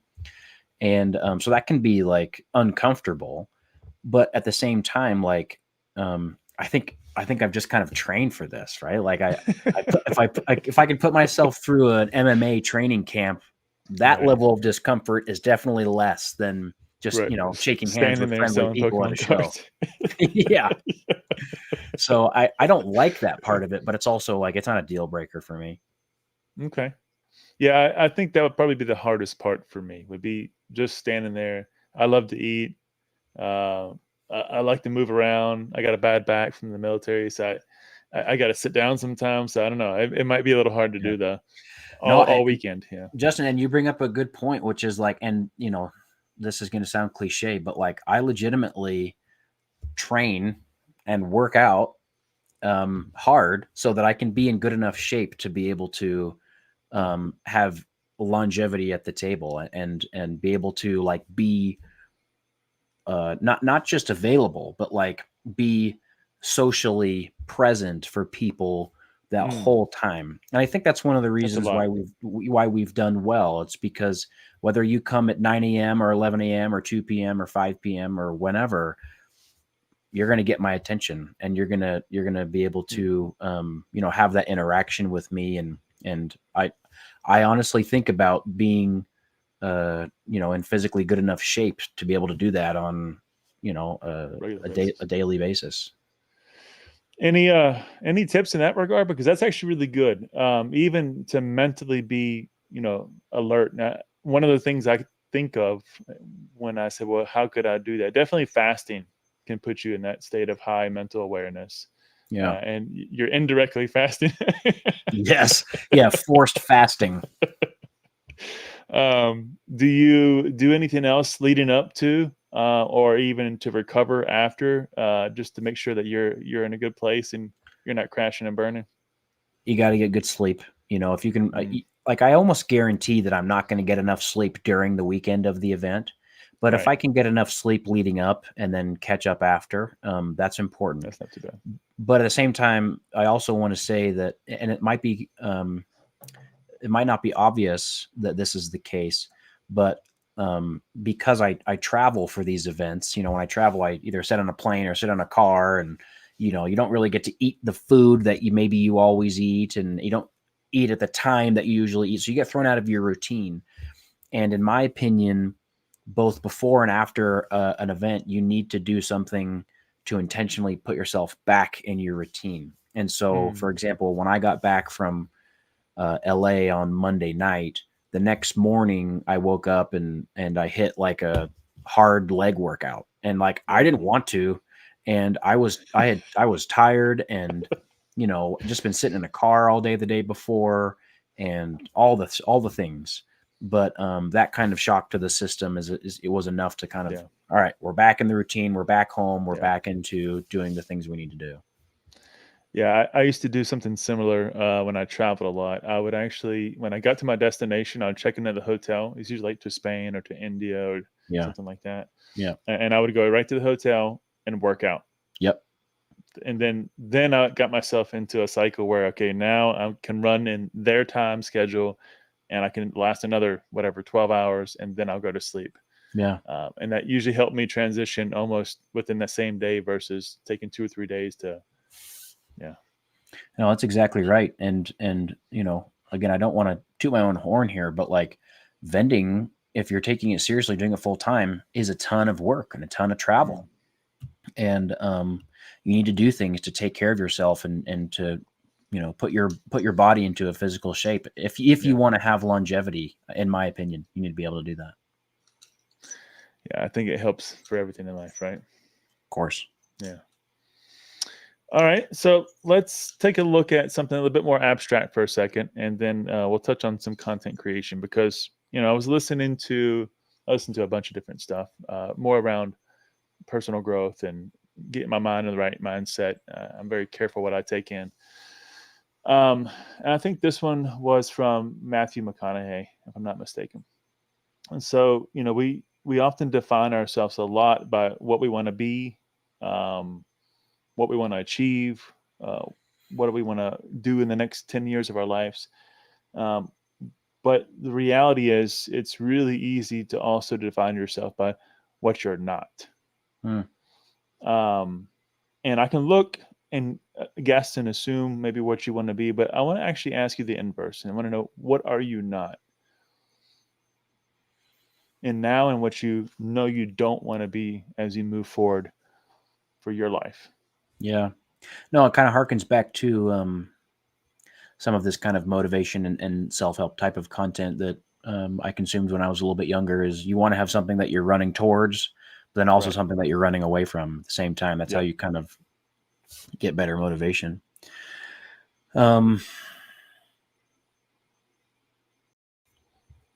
I don't want to be seen or feel myself as becoming someone who is just kind of extracting value from the hobby, from the community. When I was in financial services, one thing that I noticed that kind of irked me was the banks and the investment brokerages and things like that. They don't create much value. They just kind of hold value and then extract value from the holding of the value. Right. And I didn't love that. And I also I want to be someone who's in the hobby, therefore, who is creating value. And I think most people who maybe create content or whatever they do, they do it because there's this opportunity for incentive, and Right. YouTube ad revenue and affiliates and things like that you can make a living off of, and that's important in order to have a living. But if you can perceive of your contribution being a contribution and being something that you're giving to the hobby, you're creating videos that entertain or educate, and when you're working with someone in person, you're giving them a good experience that's going to retain them in the hobby. That's kind of the energy that I want to bring, that I'm creating something. I'm a net positive to the hobby and not a net negative. Does that make sense? It does. It does. Yeah. Because it's always good for us to keep a check and balance. And to your point, it really helps when that subconscious kind of kicks in and you say, well, I don't really like that part of what I'm doing. Yeah. I need to change this, tweak that, and make sure that you're staying on the path.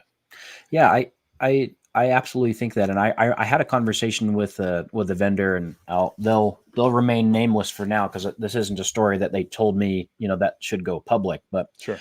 They were starting the idea of doing some online streaming, and one of the things that they, for a temporary period of time, introduced to their online stream was kind of a mystery bag or a grab bag sort of product that is kind of it was like a gambling equivalent essentially. And they did it for a few weeks, and it was lucrative because there are people out there who want to gamble within the hobby, but they didn't feel good about it, and so they discontinued it organically. And I had a lot of respect for that decision. Not necessarily because I have some intrinsic, line that says you shouldn't ever gamble or whatever, but like if you're doing something that you don't feel like is a net benefit to your audience and to your community, then it's very cool of them to not do that anymore. And especially when it's at your own detriment. It says a lot more because yeah, I could make more money. I could grow this. I could expand that. Yeah. But what are you doing? What are you adding? Right? Yeah. Does it resonate with you? Yeah, I like that. Let's talk a little bit now about some of the content creation. I think I was listening and I heard Franny say, you had a couple of videos in before you did the first, POV vendor video. Yeah. And it was like 22 subscribers. Yeah. You tried a couple of things. It didn't really work out. Like you posted like in January and they didn't touch it for like I 6 made 3 months. videos, I think, in January of last year. Yeah. And what was that like, first of all, before she started? So you made those videos, you posted some stuff up, and you're like, wow, that's terrible. I'm not doing that anymore. The reception to those early videos, it wasn't bad, honestly. Okay. Like they didn't get tons of views. I think the first one, it was like a PSA return video, and it ended up getting like a couple hundred views, and there were some sweet people who left a few comments. And so, like, for it being the first ever video to a YouTube channel, I imagine the majority of channels experience something similar, right? Very minimal views, very minimal comments, whatever. But it was one of those things where it was like I was working my corporate job. I was still training heavily in grappling and was preparing for a competition. And I was trying to make a YouTube video every week on my hobby. And there just wasn't enough time there wasn't enough time to have any sort of rest where I wasn't like working constantly. And so it just kind of fizzled out. Ironically, another thing that happened that like the same week as my 3rd video that I put out at the beginning of last year, I like totally blew out my ankle sparring at the gym. And so like I had this injury and it was like I'm trying to hobble around my office and set up equipment and figure out how to do 2 cameras at the same time. And I was like, gosh dang, like I'm a mess right now. And the irony is like, if you're a single guy and you're doing all 3 of those things, like maybe you can make it work. But like I was married and my wife wasn't seeing me for more than a second every week. And it's just not sustainable to be totally absent. And, I had gotten out of that fight camp and everything had gone well and everything. And then I dive right into something else that's extremely consuming. And, everything in life, you have to find the right balance and find the right balance, not with just yourself, but with the people that you care for and that care for you. And so I fizzled out of making videos, but like I always, because I was still vending from time to time, I always wanted to get back and to make some vendor POV stuff because I knew that it was going to be fun, but I had that kind of that block and I'm sure most people who have thought about making content know what I'm talking about. There's enough friction and enough things that you have to figure out that you're like, I just won't do it. I just won't set up the camera. I just won't edit the footage. I just won't publish the video. I just won't blah, blah, blah. Yeah. There's so many reasons to not put it out there. And eventually what ended up happening was last April, Franny quit her corporate job. And it wasn't Headspace, I think, right? Yeah, she worked at Headspace as a health coach. And it wasn't for any specific reason as far as like joining my hobby. But it just so happened that like, I asked her while she had more free time, like, hey, like maybe we make some content together and I bring home some footage and because she had some editing experience from making her own. I was about to say, I know what you were doing. You were like, come over here, help me out. Yeah, exactly. A job for you. Yeah. And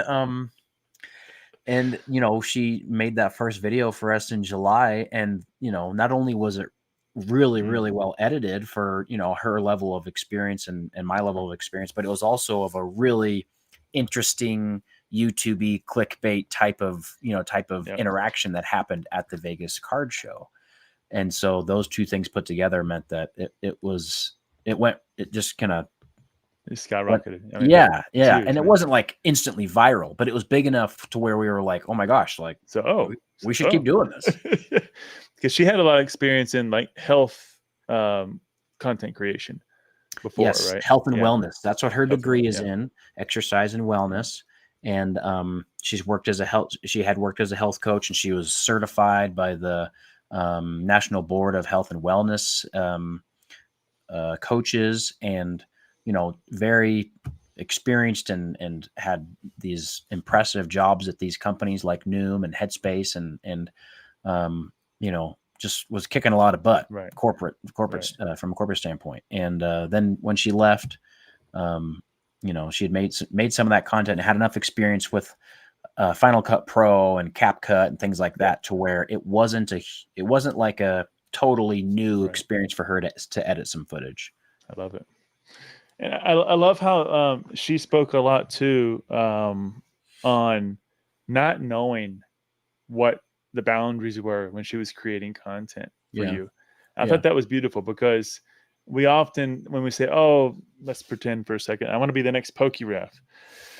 Oh, you're going to be watching PokeRev and Pokeball and all these other people, and you're going to see, well, this is how they do it, so I need to make sure mine's like this, and what equipment did they buy, and how did they edit the video? And she was like, oh, no, I'm just going to make a video. And she brought her resources actually from outside of Pokemon to make it great, and which I think was really cool. Yeah. No, absolutely. And even today we're working on this video that we're going to put out tomorrow. Primarily she's working on it, right? And we recently watched a Studio Ghibli movie together a couple nights ago, I think. And so just kind of off the top of her head, as she's working through this video, she's organically, putting in, screens and edits and things like that are obviously inspired and whimsical, right, and, coming from just that place of creativity. And she has that. And I really do not. I'm much more logical in my approach to something, right, much more systematic. If I was going to try to make content just by myself, it would probably look a lot more like, someone like Nostalgianomics, where it's just like camera and set up a topic. And, I feel like I'm well-spoken and I just kind of speak to the camera, one take, no cuts, put it on YouTube.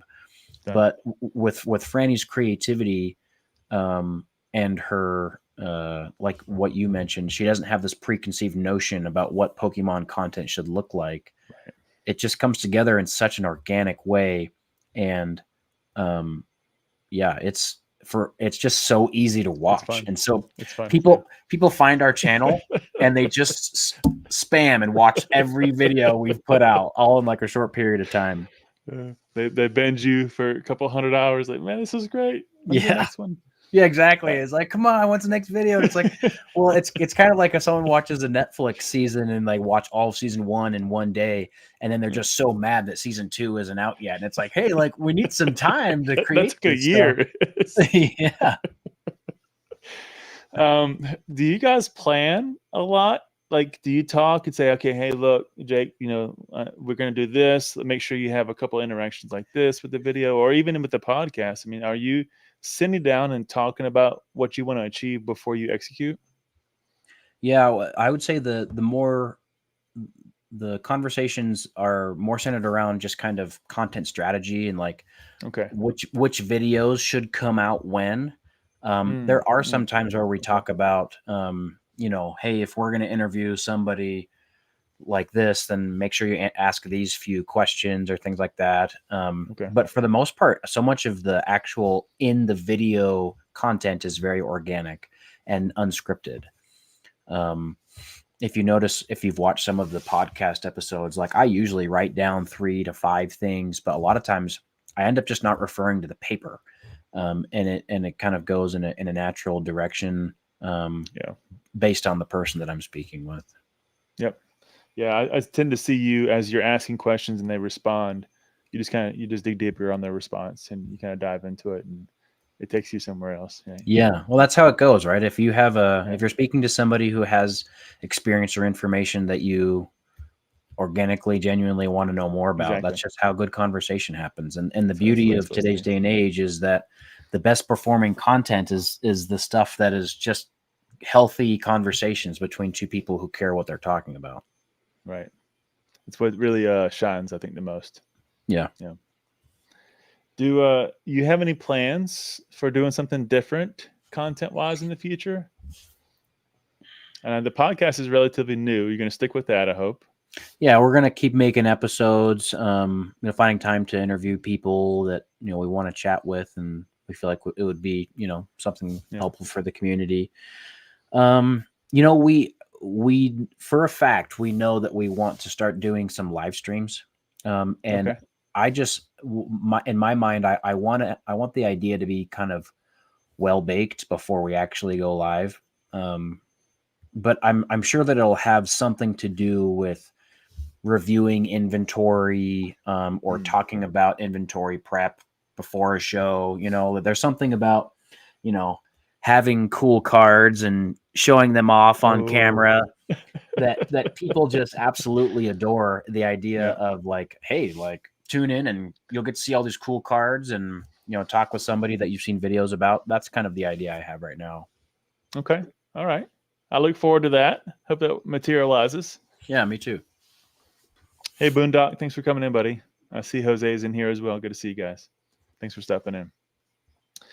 All right. And I think from the perspective of Franny, is she going to stick around and keep doing this for you as long as you're doing it? Or is she going to go a separate way? Because you're two peas in a pod right now. And I don't know what your thoughts are if she decides to, hey, I'm going to take this new job I got. Yeah. Gosh, I hope so. I hope she sticks around for the rest of my life, at least. Yeah, right. I think, like any business, we're trying to optimize as we try to grow and things like that. So I can't promise that Franny will always be doing every part of every edit. But we would only do that because we want to free up her time to be able to be more creative. Introduce a new type of content, or just put the finishing touches on a type of video so that it's branded and feels like us. We don't have any like near-term plans to offload any specific tasks, but there are parts of the editing process that are not as creative.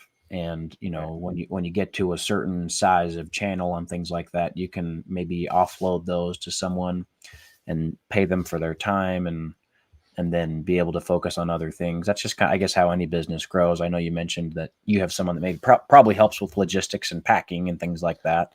That's not something that you need to be incredibly entrepreneurial to do on a daily basis. And so, that's the kind of thing we would explore. Same things. Okay. Well, I look forward to it, and I hope that she does stick around for as long as you live. Me too. She's my favorite person. By the way, congratulations on 9 years of marriage. Very happy for the two of you. Thank you. We got married young, and wouldn't have it any other way. Yeah, I when I heard 9 years, I was like, wow, that's great. That's awesome. I think we're just now at 11 ourselves. 11. That's awesome. It's good times. We're finding now the moments, especially after having kids, where we're trying to make sure that we reignite the time for ourselves, because the kids and the lifestyle just consumes so much of our time. And for example, I took her out on a walk. We went for like a 5-mile walk the other day, and we just walked and talked, and we stopped like 3 or 4 miles in, had a nice little lunch, sat down, walked back home for the rest of the mile and a half or so. It was perfect. I loved it. Day was beautiful. We got to chat and kind of catch up. I'm now scheduling our date nights to be more, rigid. Like every 2 weeks, like we're going to make sure we have a date night. Yep. All that kind of stuff. So yeah. Well, and you need to be intentional with that kind of stuff, because when you have a business and you're working on it with your spouse, you need to be able to have time where your business partners, and you're talking about money and finances and timing and schedules, but then you also need a time to be married. Right. And that can be tough. And sometimes the pendulum swings in one direction and then the other. And it's always just about meeting out that kind of middle golden area on a daily basis. And that's why it's so important that you have a spouse that you can communicate with openly and be honest with, and learn how to say sorry and apologize when you make mistakes. Which mostly comes from us, man. But yeah. Exactly. Exactly. There's something that the male sex has down is making mistakes. Yep.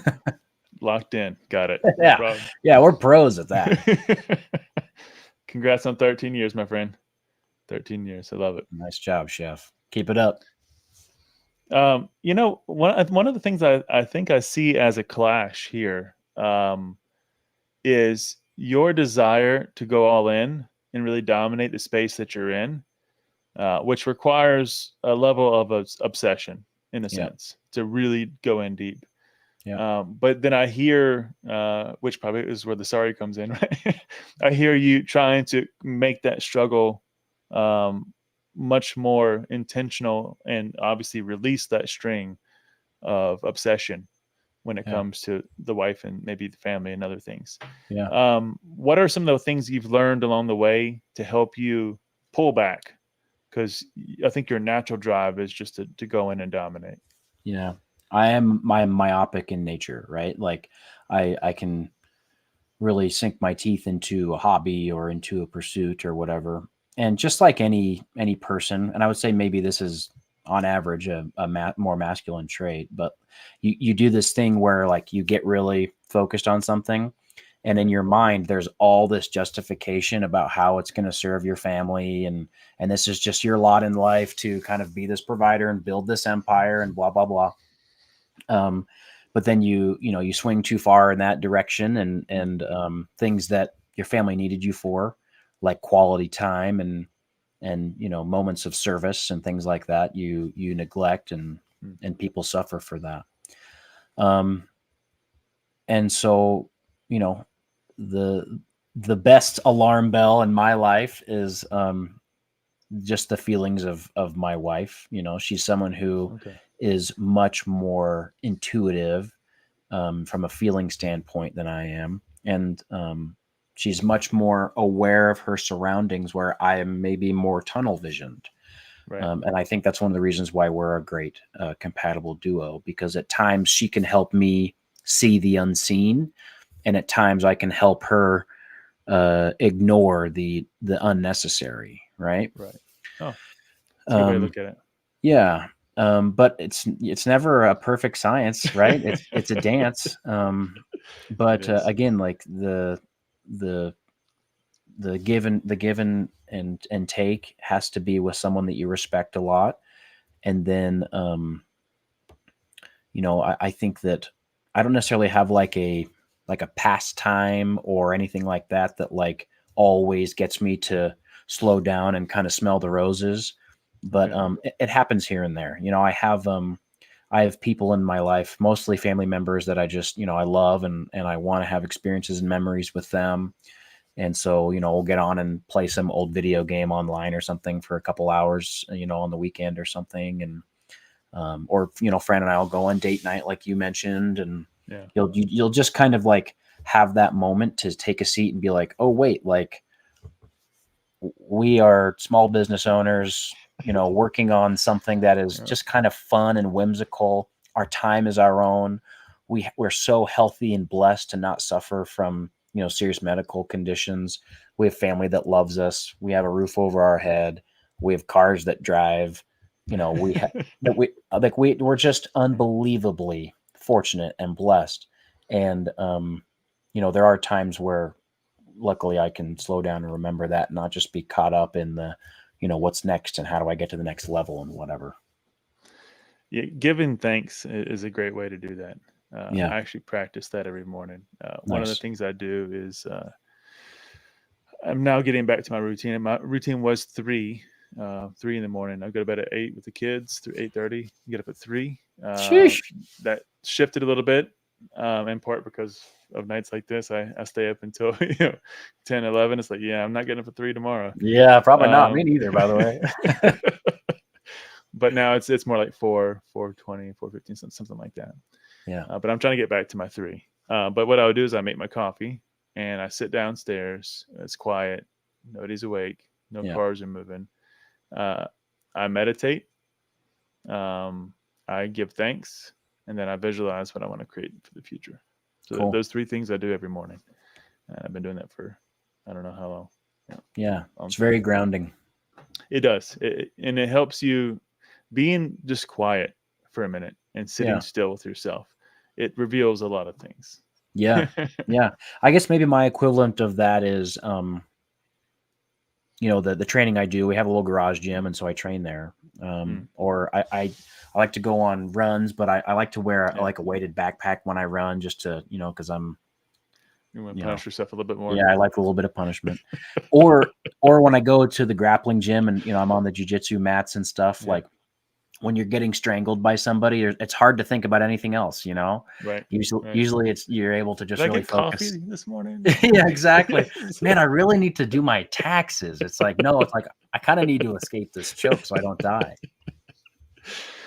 Which is a perfect way for us to talk about your endeavors in MMA and jiu-jitsu. And is that something you practiced a little bit as a kid and it was kind of ingrained in you then? I've always had like an obsession or interest in the pugilistic sports. Okay. I ended up doing some wrestling in middle school and in high school. Okay. But like from a young age, for whatever reason, I just love this idea of combat. There's this a couple of really funny memories that you'll get a kick out of. I grew up going to church with my family every single week, and when you're a young kid at the church that I grew up in, you just go to kind of this primary class or this kind of nursery class with all the kids your age for like an hour during the church session. Right. And, I go into the nursery class, and then after the class, the teachers go and talk to my mom, and they're like, "Hey, Jake was really good in class today, but for whatever reason, he kept trying to take his shirt off." And my mom was like, no, don't let him take his shirt off, because she knew that whenever I took my shirt off, it meant that I was going to start, punching and wrestling all the other kids. But for whatever reason, I knew that it was a prerequisite that you had to take your shirt off. Oh, that was the warning sign. Yeah, probably because I had seen like the Rocky movies or something. And I noticed that whenever you box, you had to have your shirt off first. You have to, man. At least it wasn't Hulk Hogan. You just weren't like ripping it off your chest. Yeah, exactly. So it was, I hadn't had that obsession. And then, I played traditional sports in high school. Even though I asked my parents, I think like every year for 4 years for my birthday, I asked them to get me boxing lessons, and they never did because, we didn't have any money, and it's just another thing you got to drive to. And like, what are you going to do with boxing skills, Yeah. But I always had this kind of like this need to prove myself in a combat situation. And, I graduated college, and I got a corporate job, and just kind of like was doing the regular guy thing. And, I felt like I still had something to prove athletically. And so I signed up and trained for and completed a marathon. And that was like the beginning of like, oh, like I can still do difficult things, right? Even though I have a job and a life. And after I completed the marathon, kind of by happenstance, I was at work, and I had a coworker who trained at an MMA gym, and he was like taking amateur fights and stuff like that. And I was like, dude, like, that's crazy. Nobody just at 30 years old with 2 kids and whatever just decides they want to get into fist fights. Like, you don't have the time. There's too much risk. Like, how do you even do that? And he talked me into just going to the jiu-jitsu class. And I was in okay shape, because I, trained endurance wise and lifted weights here and there. But like when you go to an MMA gym for the first time and you don't have like specific combat experience, you just get the crap kicked out of you by people. It's very humbling. It's very humbling. And it's not because they're stronger than you, but it's because you don't know anything about technique, and they're stronger than you. It's both. Yeah. And so, And so I fell in love with this idea that like I could learn techniques that would, you know, mean that I was competent physically. Yeah, exactly. I got rolled. I had wrestling experience, and so like I'm just like trying to like pin people, but that doesn't matter in a combat situation. They're just strangling me, the whole while. And I just fell in love with this idea of training, and so I kind of got immersed in that community. I never intended to compete. It was just like, hey, like this is a fun way to be active and to learn a skill and have a hobby. But as I'm again, you mentioned it already. I'm the kind of person who's like ends up going all in. And so I end up going to the gym and all of a sudden I'm eating really clean. And all of a sudden I'm lifting weights specific to combat sports so that I can be stronger in certain positions. And then all of a sudden I'm, getting better and being consistent and beating people who are more experienced than me. And then all of a sudden people are like, hey man, you should maybe think about competing in a jiu-jitsu tournament with the, with the gym. And I'm like, maybe I should, like, I'm having fun. Sign me up. Sign me up. So I do that and I win and then I do another one and I win. And then all of a sudden, like once you have a little bit of accolades in the gym, they're like, hey, maybe you should do a fight because that's just the next most extreme thing after winning a jiu-jitsu tournament. And I'm like, well, maybe I should. Like I'll go and train with a fight team. And you just get kind of gassed up by your friends, and they're so excited about you and like, oh, your physique's looking great, and like you're beating people, and you're fast, and all this stuff, and you just get all full of yourself, and you're like, yeah, I should take a fight, and I should get in a fist fight with some random guy on a Friday night. And that's how it happened. Eventually, I signed a dotted so line. crazy anymore, right? Yeah, exactly. It's like a gateway drug, it's a slippery slope all the way down to a fist fight. And so I signed up, and they found me an opponent, and I went and did the whole 9 yards. I had to do training camp and weight cut, and had to get doctor checkups and blood work, and I had to get you have to get what's it called, like licensed with the state athletic commission and the whole thing in order to be able to compete. And you even there's even financial, like if you sell tickets, then you get a portion of the ticket sales. Like it's really involved. Wow. Okay. And we did a weigh-in and had to be at a certain weight. And then I all of a sudden I found myself. I watched the video. Yeah. You did? You watched it? Yeah. All of a sudden I found myself in the back room at a venue, and they were calling my name to go and get in the cage and get into a fist fight with a stranger. It was, just like anything in life. It's like, how did I end up here? It's like, well, a series of tons of decisions led you to this place, and this is all your fault. So let's go win, right? Yeah, let's do it. Yeah. Where are you going to go with this? Are you going to keep pushing it? No. You going to pull back? Do something else? Again, like I'm the kind of person who has to be all in, so I still go and I train. I try to be there at least once a week. Because I love that community. I love those people. The MMA and jiu-jitsu community is so welcoming and rich and disciplined, and they see life in a very healthy way. And so I love being around that.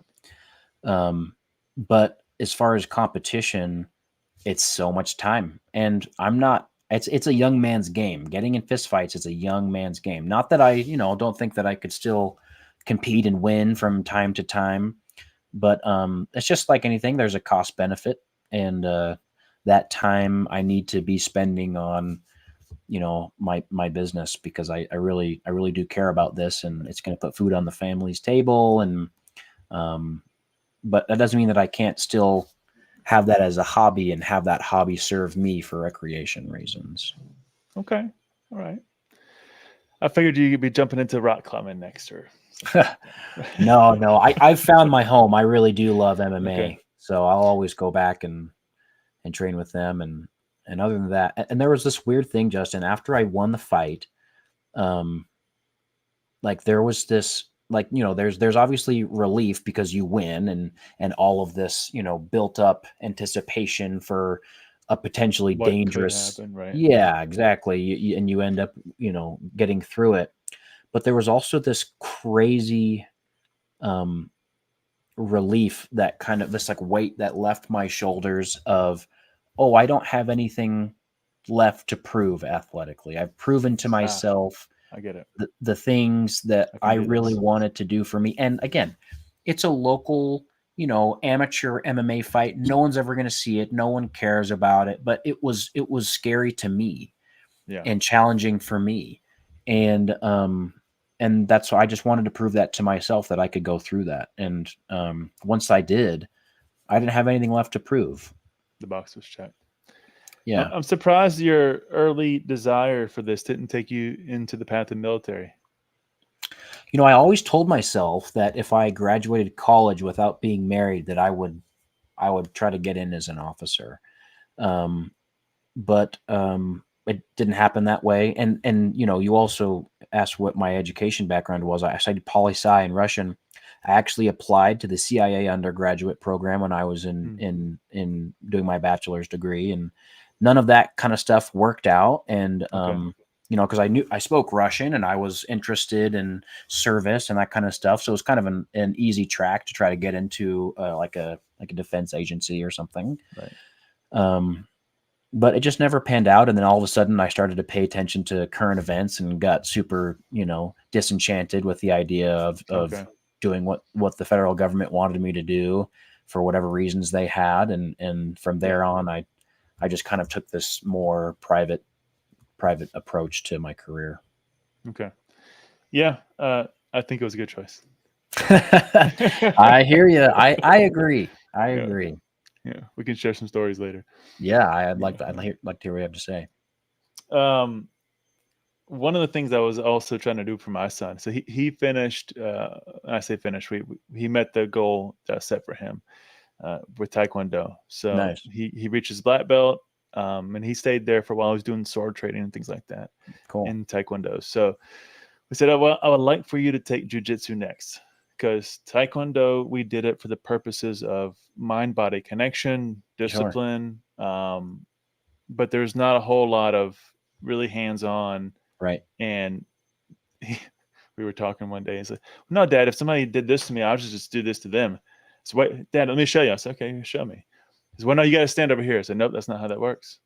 "No, Dad, you can't hold your hand. You can't block me like that, Dad." I said, so, "We need to get you in jiu-jitsu, buddy." Yeah.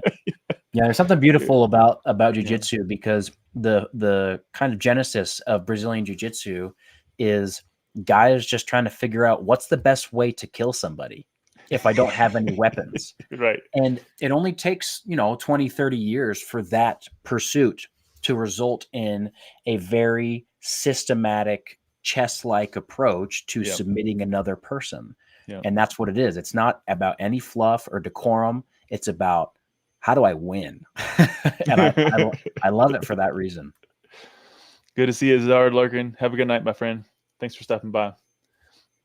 Yeah, so we don't have one nearby, unfortunately. Right now, we're taming the energy with basketball. So we'll play a little basketball, and then we'll jump over. Now, my younger son, he's working on his black belt, so we'll see. Cool. We'll see. Yeah, I love it. Very cool. So you mentioned family. You're gonna have one for yourself. I know you guys didn't have any kids thus far. Yeah, but it sounds like you've been thinking about it. Yeah. Again, we grew up in a very traditional household where it was like, graduate high school, go to college, get married, get a job, have kids. Somehow we just missed the boat on that last one. But I've always envisioned myself as being a dad one day. And I don't know. I've always thought that there would be like this kind of lightning bolt moment where I was like, hey, it's time now. You should do this now. But I know now that it's not like that. But I also feel like there are, there's just kind of some foundation that we still want to lay before we bring kids into the situation. And one thing that I absolutely respect about young parents is their willingness to just get, problem solve and make it happen. Right. But I also see that there's some pros and cons to both scenarios, whether it's young parents or more mature parents. And this is, coming from somebody who doesn't have any kids, so take it with a grain of salt. But I'd like to think that I'm going to be able to show up in a way and be a better dad than I would have been, because I have more experience in life and with myself, and also Okay. with Franny. You know, like we're going to be married for 10 years at a minimum by the time, you know, we have kids. And you know, I think that means that we're gonna be able to really trust each other with that responsibility, and know how to communicate when things inevitably get difficult and complicated. So, Well, I wish you the very best, my friend. It's going to be a fun journey when you get there. I think you're going to be a great dad. I think she's going to be a great mom. yeah, I hope so. You got your head on your shoulders, that's for sure. I like it. Thanks. Just don't get it knocked off in any jiu-jitsu. See, that's the thing. When I went to get my doctor's checkup for my fight, I go to my doctor. I'm like, hey, like, I need you to sign here that you're okay with me getting into a fight. And he says, yeah, but I'm not okay with you getting into a fight. Like, there's nothing about this that's good for your health. And I was like, Yep. yeah, but that's not what I'm asking. I wasn't asking for your advice.